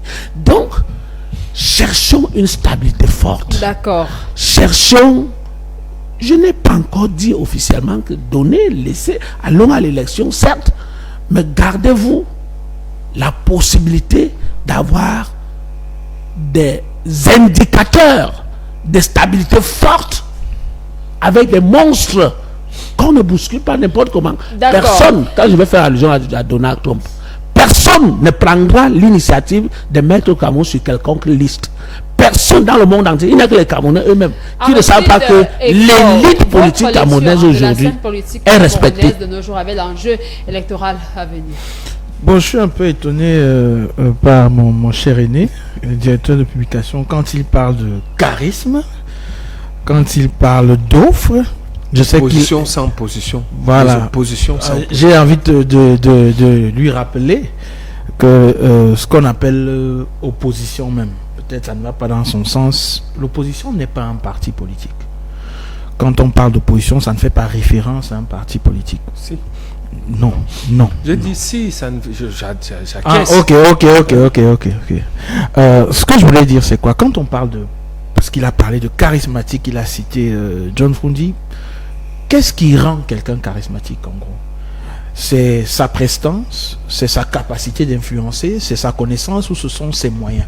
Aujourd'hui, nous avons l'honorable Cabral Libi, l'honorable Joshua Oshie qui sont en train de concourir.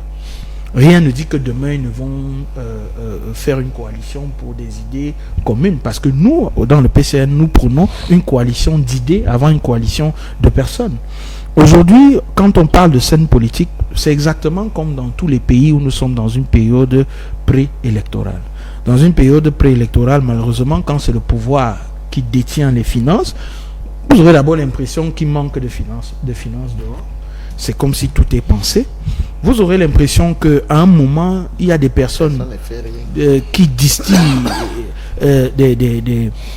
des discours haineux, qui essayent d'opposer même des candidats. Et vous avez l'impression également qu'il y a des personnes et parfois des médias qui ont déjà un penchant pour cette élection. Alors que pendant que nous sommes en train de préparer une élection, on doit avoir cette neutralité qui est passionnée de plusieurs. Vous pouvez être... non, pas vous. non, pas vous. Il y a plein de médias aujourd'hui, quand vous écoutez même les directeurs des médias, de groupes et autres, et ils ont déjà pris position. Quand vous lisez même leur toile, vous demandez même à quoi va ressembler cette élection, parce qu'on sait déjà où vont aller leur télé, dans quel meeting ils iront. Nous, on a eu ce problème en 2018 avec notre candidat, l'honorable Cabral Libi. C'est qu'on montrait à peine nos images, même quand on faisait full. C'est pour dire quoi? L'atmosphère politique est comme dans tous les pays en période préélectorale. Une forte assonance rivée vers le parti au pouvoir pour les médias, peut-être parce qu'on leur donne un peu plus d'argent. Nous, on n'a pas assez de moyens pour ça, mais nous en appelons à la neutralité de plusieurs. D'accord. Nous appelons également à la neutralité même des institutions qui sont en charge de cela. Et pour chuter, j'aimerais dire Encore à mon... Encore un message à passer. Bien sûr, Ah, mais je le pour lui précise dire qu'on n'a aucun problème de leadership dans notre parti politique. C'est un grand investigateur. Moi, je l'apprécie énormément. Il sait que les décisions de justice ont été rendues publiques depuis longtemps. L'honorable Cabral Libier est bel et bien le président du PCRN. Monsieur le maire, votre lecture. On va y arriver, Léonel Kougaba. Monsieur le maire, votre lecture de la scène politique ces jours au Cameroun. Alors, nous sommes à un mois presque de la convocation du corps électoral pour l'élection présidentielle. Je ne dirais pas que la situation est comme dans tous les pays, comme il le dit, comme on le dit au PCRN sur ce plateau, parce que dans tous les pays, essayer de revisiter. Bon, les démocraties avancées, on peut dire c'est tout à fait normal. Mais je veux dire, à un mois de la convocation des électeurs, le décor est planté depuis longtemps. C'est planté. Or, nous, en dehors de l'équipe RDPC avec ses alliés, ailleurs, je ne pense pas que le décor soit véritablement planté. Et même si on revient en Afrique, il y a une expérience récente qui nous est venue du Sénégal, où il y a eu effectivement beaucoup d'incertitudes sur la personne qui allait diriger. Vous avez vu, Sonko était le leader pendant longtemps, il a eu des problèmes, mais le décor était planté, c'est-à-dire le travail de terrain était déjà fait. Quel que soit qui, voilà, il gagnait. Oui. Ouais, même un anonyme est venu après, le porteur de sac de Sonko est venu, il a gagné. Il a été secrétaire général, Oui, pas mais je porteur veux dire de Sonko. Le patron, c'était Voilà. Sonko. Donc, c'est pour dire que Mais c'était pas moi qui ai le décor Oui. ici, je ne le vois pas en dehors de l'équipe RDPC. Donc, il y a un gros souci, on ne peut pas dire que c'est planté. Mais maintenant, nous, au sein du RDPC, nous avons un problème, c'est qu'effectivement, le contexte social, on a parlé du sentiment d'injustice sociale ici et tout. Donc, or, il y a beaucoup de choses qui sont faites aussi. Il y a beaucoup à parfaire. Donc, il faut trouver des concepts qui peuvent convaincre nos électeurs pour leur dire, voilà, c'est un travail d'équipe. Il y a des choses qui sont faites.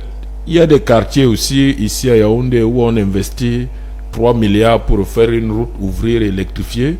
Mais vous venez là le soir, les jeunes vous disent, ça va mal, mais vous ne comprenez pas. Parce que peut-être ils n'ont pas, non, peut-être ils ne voient pas immédiatement ce que la route, les 3 milliards, ils ne voient pas encore ce que les 3 milliards d'investissements font pour leur quotidien, dans l'immédiat. Peut-être dans 10 ans, ils verront. Donc il faut arriver à remettre, à redonner espoir à tous ces jeunes pour dire, il y a un certain nombre de choses qui sont faites. Faites confiance à l'équipe du président Paul Biya. Mais ce n'est pas que le président Paul Biya, parce que si on tout ce débat sur son âge, 92 ans, c'est une équipe. Ce n'est qu'un regard de la scène politique, équipe. monsieur le maire. Non, mais puisque la question se pose, se pose en cette veille. Même en interne, même dans leur propre parti. Même en interne, c'est tout à fait normal, mais c'est de dire aux gens, c'est une équipe, ce n'est pas parce que le président, notre candidat à 92 ans, que c'est lui qui porte le travail tout seul. C'est toute une équipe. Il est resté constant dans la vision, et cette vision, il faut que ces équipes mettent en place cette vision de la meilleure façon possible. D'accord. Là aussi, il faut des corrections. D'ailleurs, en 10 secondes. Léonel Kougaba, il n'y a pas de secondes. L'horloge maintenant, elle est très sérieuse. Léonel Kougaba. Mireille, vous savez, les partis sérieux, à la veille d'une élection, vont à un congrès électif pour faire le choix de leur candidat. Nous avons vu les partis qui sont sérieux, qui sont allés au congrès, et vous avez vu la mobilisation. Vous dites que le RDPC n'est pas sérieux, c'est ça? Je ne me adresse pas à vous. Peut-être vous êtes sympathisant du RDPC.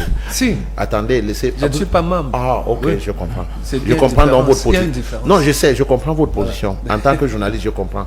Donc, le Social Democratic Front a été interpellé sur ce plateau par M.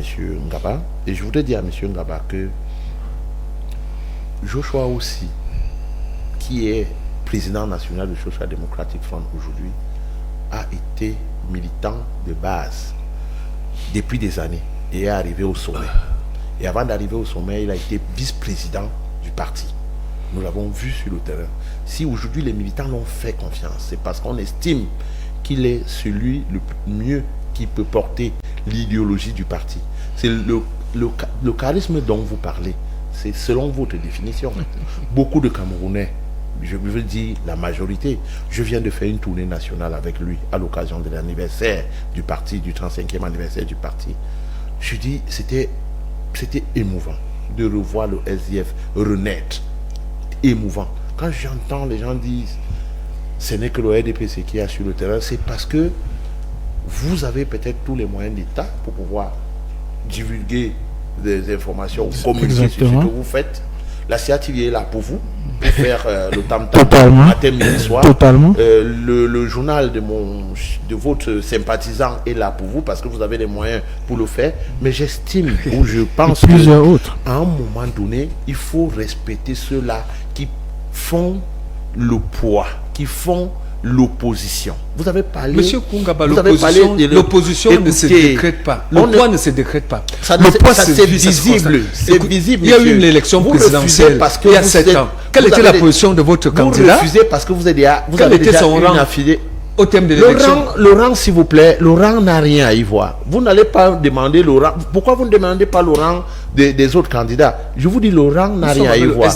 Et vous savez, je vais vous dire, c'était la première année pour lui d'être candidat au présidentiel. Et cette fois-ci, il va gagner. Et vous voyez que la transition entre le charismatique chairman que je vous ai dit et lui, il a fallu. En 2018, nous avons tiré les leçons. D'accord. Et depuis 2018, nous travaillons. C'est pour cela que vous voyez cette forte mobilisation qu'il y a eu déjà au congrès ordinaire, au congrès extraordinaire et à la tournée nationale que nous allons faire à l'occasion. Ça veut dire que vous maîtrisez le fichier de vos membres qui sont inscrits sur les listes électorales. Bien sûr. Est-ce que c'est une histoire des membres? On fait inscrire les Camerounais, on fait inscrire les Camerounais sur la liste électorale et non nos membres. Parce que lorsqu'il s'agit d'inscription, la sensibilisation que nous faisons, c'est pour tous les Camerounais, y compris vous, pour que vous soyez habilité à pouvoir choisir le candidat le jour J.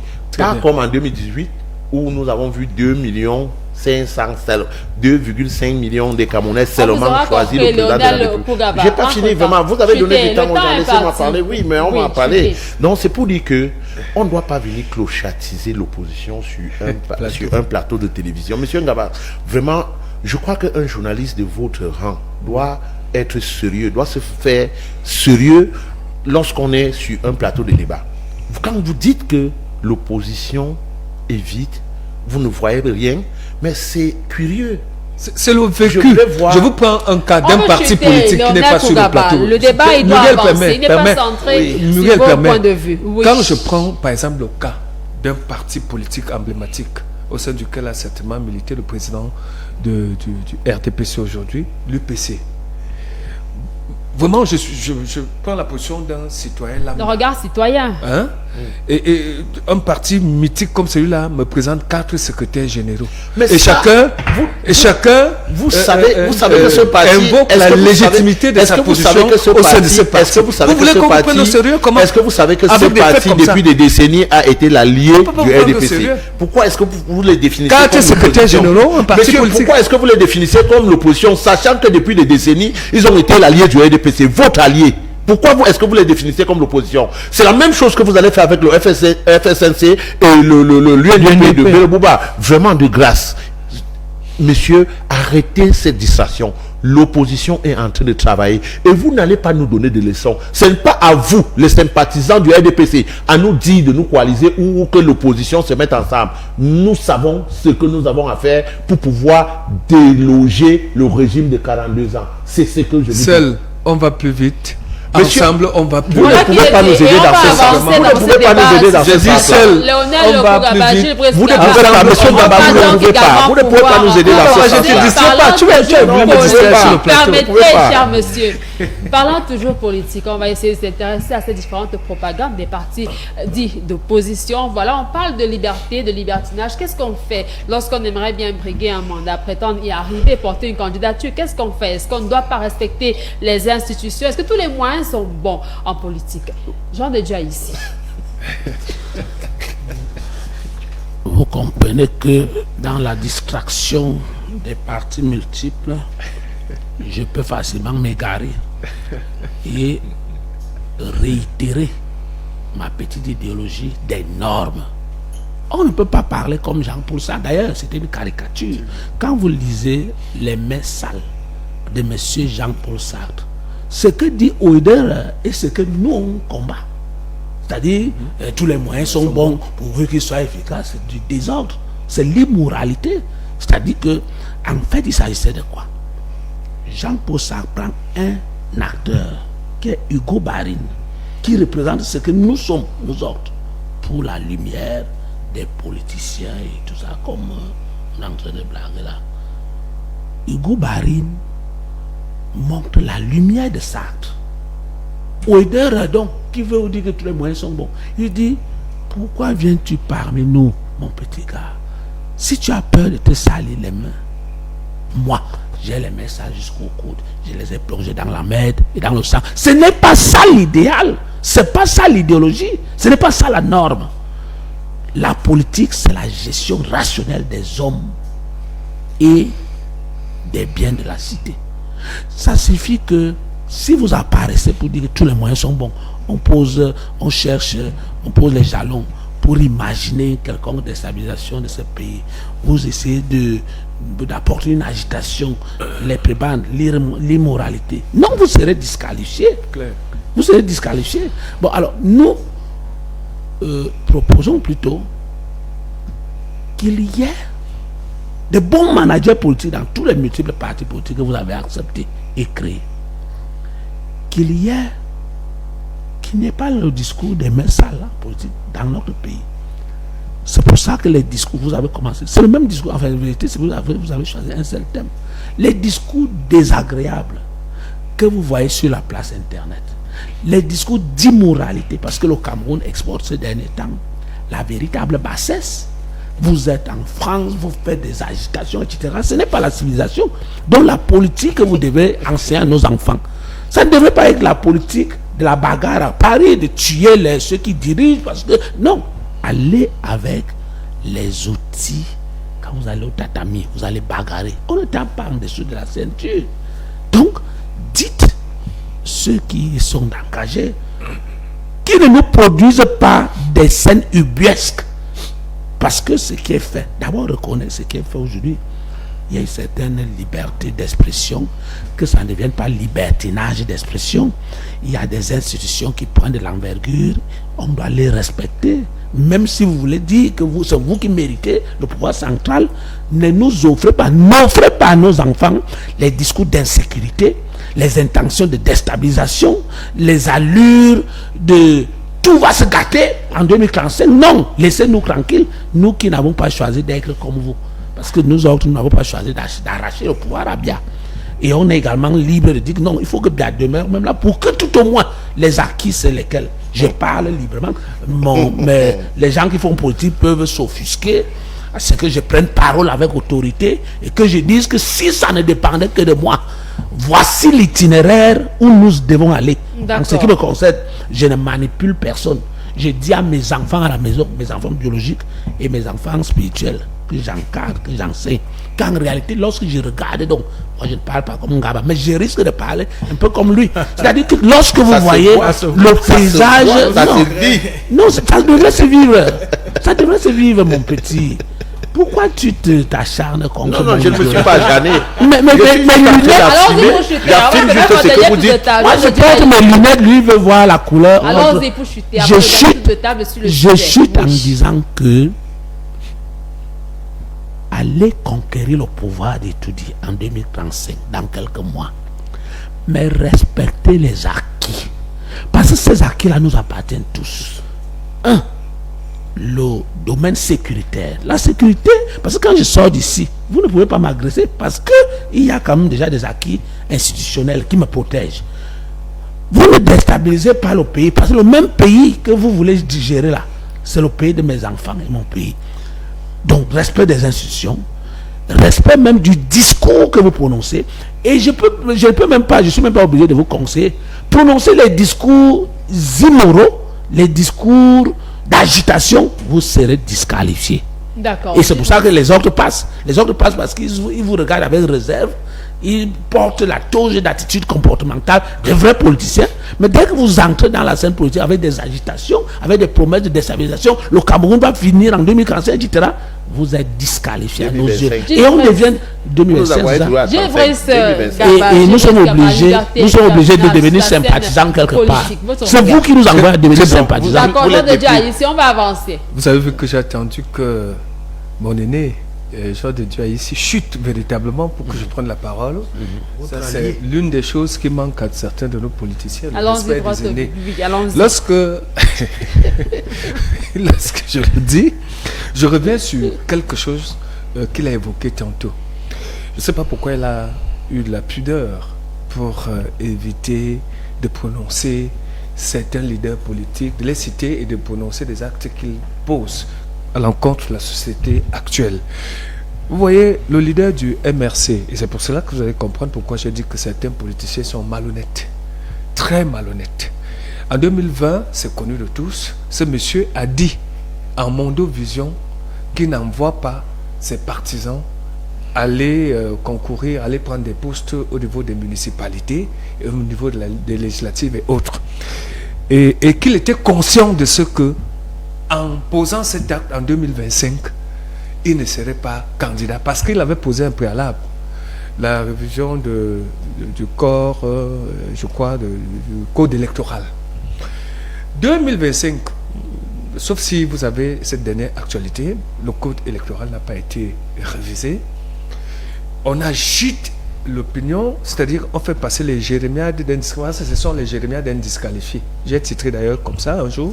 Il m'a esté au Conseil national de la communication. Il a été débouté pour cela. Donc, la malhonnêteté de certains leaders politiques les disqualifie tel que l'a indiqué M. Aïssi sur ce plateau. Vous ne pouvez pas inciter, d'abord vous insultez les Camerounais. Vous dites que s'il n'y a pas changement, c'est de leur propre fait. Ça veut dire que le Camerounais est tellement idiot, il ne sait pas ce qui est bien pour lui, qu'il faille que ce soit vous, individu, que vous leur fassiez tenir certains propos et assumer une posture qui n'est pas la leur. Madame Muriel Andjé, notez une chose. Tout leader politique qui promeut les luttes, les bagarres, la rébellion, n'a pas droit à un crédit quelconque des populations. Vous ne pouvez pas vouloir des gens leur voix pour accéder à la magistrature suprême et vous voulez qu'ils envoient leurs enfants dans la rue. Vous prenez un exemple. Vous dites que au Sénégal, il y a eu 50 morts pour pouvoir sortir. Oui. Vraiment, Muriel, présidentielle 2025, quel candidat pour le peuple camerounais?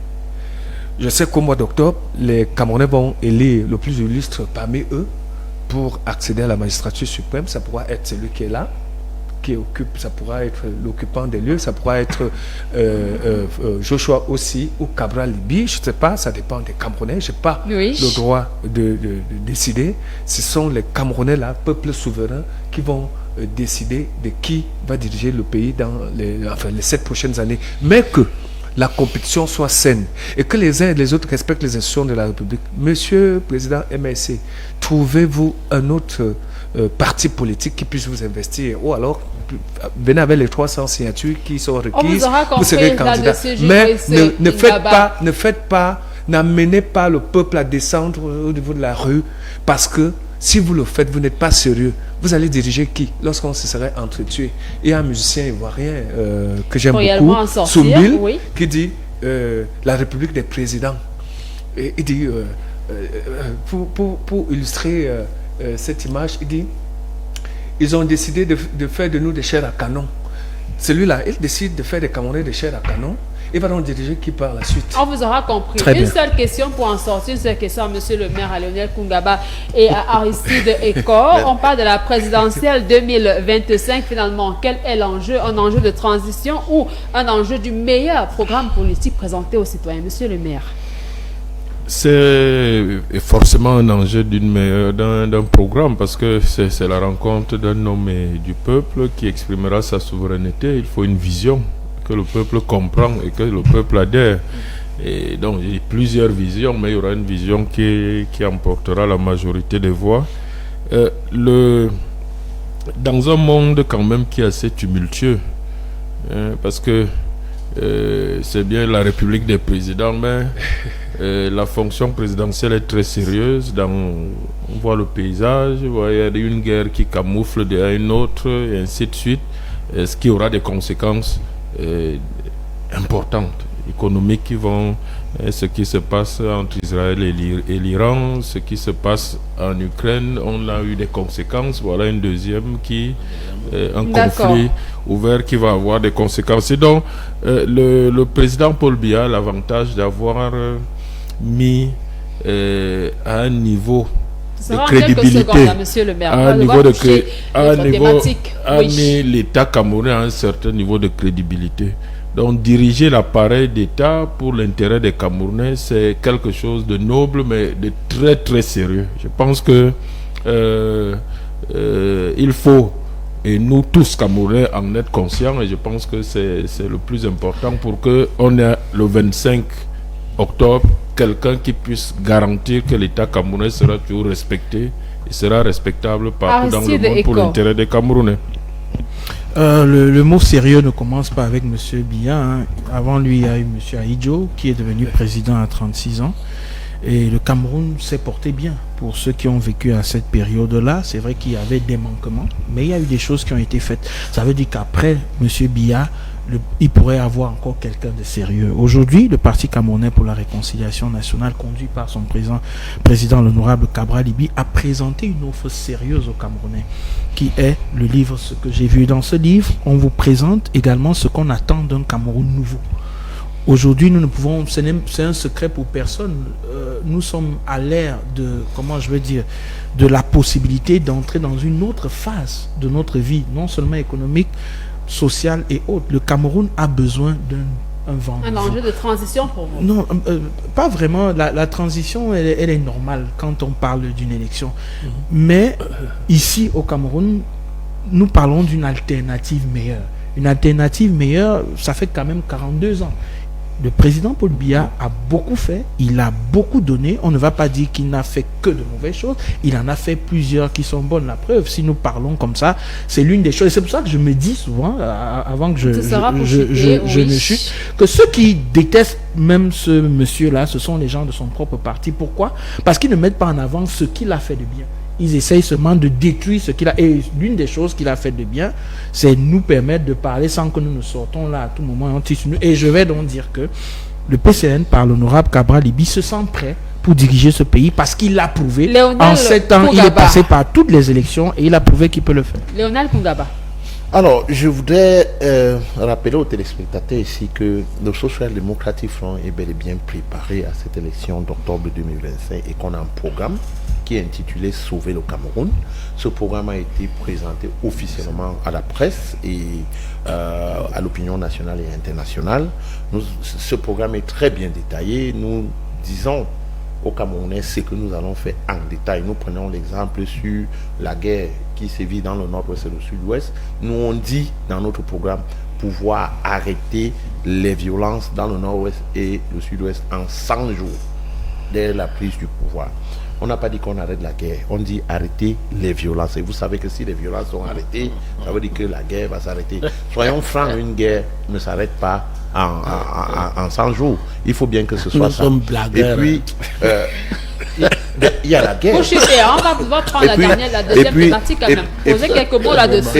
Et puis il faut dire aux Camerounais. Oui, Lionel Kungaba, pour chuter. Il faut dire aux Camerounais que c'est un parti qui a toujours été avec le peuple et aujourd'hui, nous on a mis sur pied un regroupement de la société civile, des partis politiques qui est intitulé Calamo. Calamo qui est Cameroun Labour Movement. Donc c'est un regroupement des partis de gauche et des mouvements comme quoi, au travaillistes. SDF, on prépare un meilleur programme Oui, pour oui. les citoyens. Alors, Oui. appréciation, bien évidemment, on va avancer pour les quelques minutes qui nous restent sans transition. Poser quand même des mots, pourquoi pas, sur cette thématique annoncée à l'entame de ce programme. On parle de l'escalade des dépravations de mœurs. Qu'est-ce qui se passe au sein de la société camerounaise concrètement? Gilles Bresson, Gaba. Qu'est-ce qui se passe? Quelqu'un, heureusement que vous avez évoqué cela, vous parliez du réarmement moral au niveau de la société. Ce qui se passe, c'est qu'il y a eu une certaine ouverture. On a occidentalisé notre société, quelqu'un l'a dit précédemment, dans une autre thématique, et ça fait que cette ouverture a suscité, a changé les mentalités des populations. Il y a les télévisions étrangères, les novellas, il y a un certain nombre de choses où un enfant peut dire à son fils, un enfant peut dire à son père, dégage, vraiment je m'en fous de toi. Et puis où un homme peut gifler son épouse sans que pourtant ça n'émeuve les gens. Donc, on se retrouve dans cette situation-là où l'ouverture, pour moi, c'est l'ouverture de notre société au tout venant. C'est-à-dire, on ne sait plus. Moi, je me souviens, j'étais tout petit. En quelques secondes, oui, lorsque papa papa ou maman me parlait, que j'étais en raison, je ne pouvais même pas rejamber, je baissais la tête. Aujourd'hui, vous vous adressez à votre enfant, vous n'avez même pas encore placé le mot que lui, il réagit. Et si vous amusez, il est même prêt à porter la main sur vous. Parce qu'il voit ça à la télé, parce qu'il voit ça ailleurs, il voit ça sur Internet. De la mondialisation. De la mondialisation. D'accord. Monsieur le maire, est-ce qu'on va tout reposer sur le mot mondialisation? La mondialisation a des vertus, mais aussi il y a des conséquences parfois néfastes. Mais c'est une bonne chose, la mondialisation. Il ne faut pas s'y opposer. D'ailleurs, on n'a pas les moyens de s'y opposer. L'ouverture aussi, c'est bien. Je pense que la liberté dont jouissent les Camerounais, surtout les jeunes, est une bonne chose. Bon, maintenant, il faut leur donner les moyens de mettre à profit cette liberté pour leur propre épanouissement et pour l'intérêt général. Je crois que c'est là le problème. On a évoqué déjà un peu tout ça tout à l'heure. Et il y a l'éducation qui est au cœur de tout. Parce que quand vous parlez de mœurs, je ne vais prendre qu'une dimension qui a beaucoup de conséquences. Nous, quand nous étions au lycée, il n'y avait pas une telle présence de la drogue, par exemple, comme maintenant. C'est un phénomène très grave et qui entraîne beaucoup de conséquences. Vous avez des jeunes qui sont drogués, même pour leurs propres parents. Les parents même sont en danger dans la maison, la famille. Donc, il y a... Et c'est pour ça que je pense qu'il faut mettre encore beaucoup plus de moyens dans le secteur éducatif. Et les collectivités et l'État central et tous les partenaires qui nous assistent dans ce domaine, je crois qu'il faut on va y revenir pour les solutions en dernier tour de table. Jean de Dieu a ici, nombreux parlent également des familles qui ont abandonné leur rôle, les parents plus particulièrement. Je voulais être globaliste. Je disais, lorsque j'étais à Boyeur, que les forces exogènes entrent en concubinage incestueux avec des forces endogènes. Et on ne se retrouve plus. On n'est plus dans un repère orthonormé OIG. Nos mathématiques sont impérialisées. C'est-à-dire nos repères à nous, notre anthropologie, on a perdu le nord. Parce que je prends quelques illustrations. Quelqu'un vous parle de la guerre là. Ce n'est pas une affaire où tout le monde va en parler. C'est que les forces étrangères s'installent dans nos territoires. Il y a cette guerre. Quand vous regardez l'Afrique de l'Ouest, ça nous parle tous. Vous devez être informés. Ce n'est pas une guerre que quelqu'un va se lever et dire, bon, comme bien n'a pas pu en 42 ans, j'irai en 100 jours, je vais faire effacer. Dès que vous le dites, vous êtes disqualifié. Ça, c'est une parenthèse. Deux, oui. Tu as dit que tu as arrêté la guerre au sud-ouest, au nord-ouest. On vous a parlé de violence. Monsieur, 100 jours. et j'ai été précis là sur ça. Bon, alors, j'ai parlé de violence. On va y arriver. Je ne peux pas vous indexer parce que Jean de Dieu a ici dans l'eau. Je continue. Oui, il faut chuter. Hein? Non, je ne chute pas sans vous avoir dit l'essentiel. En quelques secondes, nous sommes concernés par l'ignorance. Et le Christ Jésus disait, mon peuple périt faute de connaissance. Oui. Et il ajoutait, vous connaîtrez la vérité et la vérité vous affranchira. Quand vous êtes dans une société où beaucoup sont ignorants, beaucoup sont ignorants, et une société où vous allez vous retrouver l'imposture, tout le monde connaît tout. Ça devient donc que les produits médiatiques qui vous viennent de l'impérialisme dominant, ça traduit ce qu'on appelle l'esclavagisme spirituel. Donc nous sommes, même l'élite est aveuglée par l'impérialisme spirituel qui a des outils. Les premiers outils sont médiatiques. Les deuxièmes outils sont spirituels. Comment nous sommes baptisés. Les troisièmes outils, c'est toutes ces manipulations en termes d'information. D'accord. Les quatrièmes outils, c'est la qualité de politique que nous pratiquons pour traduire l'idéologie. Qui sont nos politiciens? Qui sont nos maîtres? Quels sont les contenus de nos enseignements? Quelles sont les télévisions qui nous ravitaillent? Qui sommes-nous en ce moment précis sur le plan anthropologique? Est-ce que nous sommes encore les Africains? Est-ce que nous avons encore des valeurs qu'on peut diffuser pour le reste du monde? C'est pour ça que je vous avais dit, nous sommes en difficulté parce que les forces exogènes de destruction sont des forces prédatrices, des forces non colonialistes, des forces où vous allez voir même l'élite. Les gens vous disent que non, j'ai mon blanc à Paris. Je vais tenir mes meetings à Paris. Je vais, tout est là-bas. Donc, on doit ressusciter les valeurs. D'accord. Pour que nous ne soyons pas en train de vivre une guerre. Vous n'avez même pas la connaissance du contenu, de la genèse de telle guerre. Mais vous dites que vous allez résoudre ça. D'accord. Lionel Kougaba, des causes facilement identifiables? Alors, je pense que la responsabilité est partagée. Déjà, à l'époque, quand je commençais avec l'école, on avait ce qu'on appelait chez nous les anglophones civic education, l'éducation civique. Mais aujourd'hui, c'est perdu. Il n'y a plus ça. Vous ne verrez plus ça. C'était la première chose lorsque vous arrivez à l'école le matin à 6 heures. Vous avez d'abord 1 heure d'éducation civique. Ça permettait aux enfants de grandir. Ça ramenait les enfants à connaître les valeurs et les choses et à aimer même la patrie. Autre chose, c'est que l'État a failli. On a un ministère aujourd'hui qui est en charge de l'éducation civique. On a un régulateur aujourd'hui qui est capable de réguler ce que nous avons sur nos écrans ou pas. On a des instituts, on a des programmes de réarmement qui ont été mis sur pied, mais on les voit rarement sur le terrain. On entend seulement les budgets qui sont mis à leur disposition. On a également une frange de personnes qui estiment que comme ils sont délestés, ils peuvent seulement tout faire pour propager la violence et permettre à ce que la société ou leur environnement ne soit pas vivable. Oui. Vous imaginez, les derniers cas de fémicide que nous avons eus, ce sont des personnes instruites. Ça veut dire des professeurs d'université, des enseignants, vous voyez, ceux qui sont censés amener la jeunesse, les enfants, à comprendre que ce n'est pas bien de faire ceci, mais ce sont eux plutôt. Je me rappelle, il y a un couple à Tchang. Oui, pour chuter, hein, oui. Donc, c'est pour dire que la dépravation des mœurs n'est qu'à l'image du régime de bien.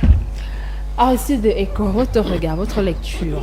Bon, écoutez, je ne sais pas qui a eu l'ingénieuse idée de diviser le ministère des Affaires sociales en ministère de la promotion et de la famille.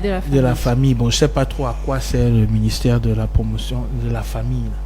Ce serait resté le ministère des Affaires sociales, que peut-être il y aurait un et de la condition féminine. C'est voilà, comme ça que ça s'appelle. Voilà, qu'on aurait même un pas un peu plus accru sur les notions psychologiques, parce que nous parlons d'un fait psychologique. Quand on parle de mœurs, on parle de psychologie, et c'est inhérent à chacun d'entre nous ici. Tout à l'heure, on a beaucoup accusé, ou on s'est tenu sur la mondialisation qui serait un problème. Moi, j'ai grandi avec ma grand-mère. Je suis avec Bon, c'est la première fois que je vois monsieur ici, mais les trois, on se connaît. Ils peuvent dès qu'on sort d'ici, il n'y a plus SG, hein, ce sont mes aînés, ils peuvent m'envoyer, prends-moi ça, je vais prendre. Tout dépend de l'éducation que vous avez reçue chez vous. Tout à l'heure, il demandait qui sommes-nous? Est-ce que nous sommes des Africains? Oui, je suis un Béti avec le sang innois, Mbidambani, Mvokmanze, je peux me définir. Pas parce que j'ai appris ça à l'école, mais parce qu'on m'a d'abord appris ça à la maison. C'est à ça que devrait servir un ministère comme celui-là. Ramener ces valeurs à ceux qui sont parents. Où est la place du parent aujourd'hui? Parce que quand on parle de mœurs, vous aurez l'impression que ce soit un père vis-à-vis de l'enfant, un mari vis-à-vis de la femme, ou une femme vis-à-vis de son mari. Où est donc la place de ses parents via l'État? Parce que c'est aussi ça, l'État a des prérogatives, mais il est aussi garant de ces aspects sociaux. Aujourd'hui, il a cité ce cas de féminicide qui a... Tous ces gens, vous verrez que c'est un professeur qui a battu, c'est un homme en tenue qui a battu, c'est des gens qui sont entrés dans une formation des institutions de la République. Pourquoi on n'a pas, pendant qu'ils se formaient, mis un aspect sur le plan psychologique? Qu'on revienne donc sur ce regard psychologique, sur ceux qui sont nos parents dans la société, ceux qui sont nos mentors, et je pense que ça va. Et on va y rester pour le dernier tour de table en ce qui concerne les recherches de solutions. 1 minute à chacun d'entre vous. On commence avec Aristide Eko. Des solutions assez concrètes. Assez concrètes. Comme j'ai dit, dans tout ce qui concerne une vie de la République, il faudrait avoir des personnes qui nous accompagnent psychologiquement, bien que nous soyons même stables. C'est toujours important de rappeler des notions civiques, des notions psychologiques à très de bonnes augures à tous qui sont, et également encourager les parents à participer à l'éducation des enfants, parce que ce sont des enfants qui deviennent des futurs assassins s'ils ne sont pas bien pris. Léonel Kungaba. Moi, je pense qu'il faut un retour à l'éducation civique dès la maternelle même. Comme ça, les enfants vont grandir avec des valeurs. Et que les parents aussi, dans les domiciles, prennent leurs responsabilités de pouvoir amener les enfants à avoir des valeurs. Ça, ce sont des choses basiques que nous avons besoin pour pouvoir ramener vraiment certaines choses dans notre société. Jean de Dieu ici. Les pôles de connaissances sont multipliés. Les parents, l'État, nous tous, on doit vérifier ce qui est diffusé dans nos télévisions. On doit regarder le téléphone de notre enfant avec les contenus d'Internet. Quels sont les sites que votre enfant privilégie? Quels sont les canaux qui sont diffusés chez vous? Je vous dis qu'aujourd'hui, il faut revisiter les contenus de l'enseignement. C'est là où je suis d'accord avec le représentant du SDF. Heureusement, nous sommes pratiquement d'accord. Il faut revoir nos programmes, les contenus des enseignements. Le reste à faire sur le plan international, il nous faut un homme politique de grande maturité pour qu'on aboutisse aux États-Unis d'Afrique centrale, pour qu'on comprenne même le processus de dissolution, de déstabilisation dans des régions comme en Afrique de l'Ouest. Non, vous faites le désordre. Monsieur Biya n'a pas été incapable d'éteindre les guerres. C'est que les guerres impérialistes, des guerres prédatrices, nous sont imposées et vous ne comprenez pas ça. Je viens de le dire encore. J'espère que vous avez retenu quand même, en parlant politique, vous avez retenu. Monsieur le maire. Il y a une solution, une proposition qui revient toujours, cette instruction civique. Vous savez, je suis un élu local. En tant que magistrat municipal, je vois la plupart des problèmes que j'ai en Goumou, ce sont les adultes. Ce ne sont pas les enfants. Ce ne sont pas les enfants. Ce sont les adultes qui ont suivi la vieille école civique. C'est eux le problème de notre société. Ce ne sont pas les enfants. Donc l'élite. Et je pense que les enfants viennent déjà avec l'esprit civique et les adultes les désorientent. Regardez l'incivisme en route. Vous voyez quelqu'un avec un cheveu blanc qui a suivi l'école, l'instruction civique sur le président Aïdjo, c'est lui qui viole le feu rouge. Qu'est-ce qu'on fait donc concrètement, monsieur le maire? Deux choses. Les vieux, c'est l'application de la loi. Trop de tolérance. Deuxièmement, pour les enfants, c'est vrai, il faut investir, il faut les occuper. Les infrastructures sportives. Ailleurs, les enfants n'ont même pas le temps de regarder la télévision. Parce que il va à la musique, il a le conservatoire de musique, il y a le terrain de sport en face, il y a, pour ceux qui veulent la danse, il y a la danse. Mieux les occuper, d'accord, monsieur le maire. Mais cela, il faut des infrastructures, il faut de vrais lycées, pas des lycées qui ont 2 salles de classe, pas d'équipements sportifs, pas de laboratoire. Si un enfant est passionné par la chimie, mais il lui faut un laboratoire, il va même rester jusqu'à 21h dans son laboratoire au lycée. Il n'aura même pas le temps de regarder la télévision. Donc, je crois que c'est important d'occuper les enfants. Voilà.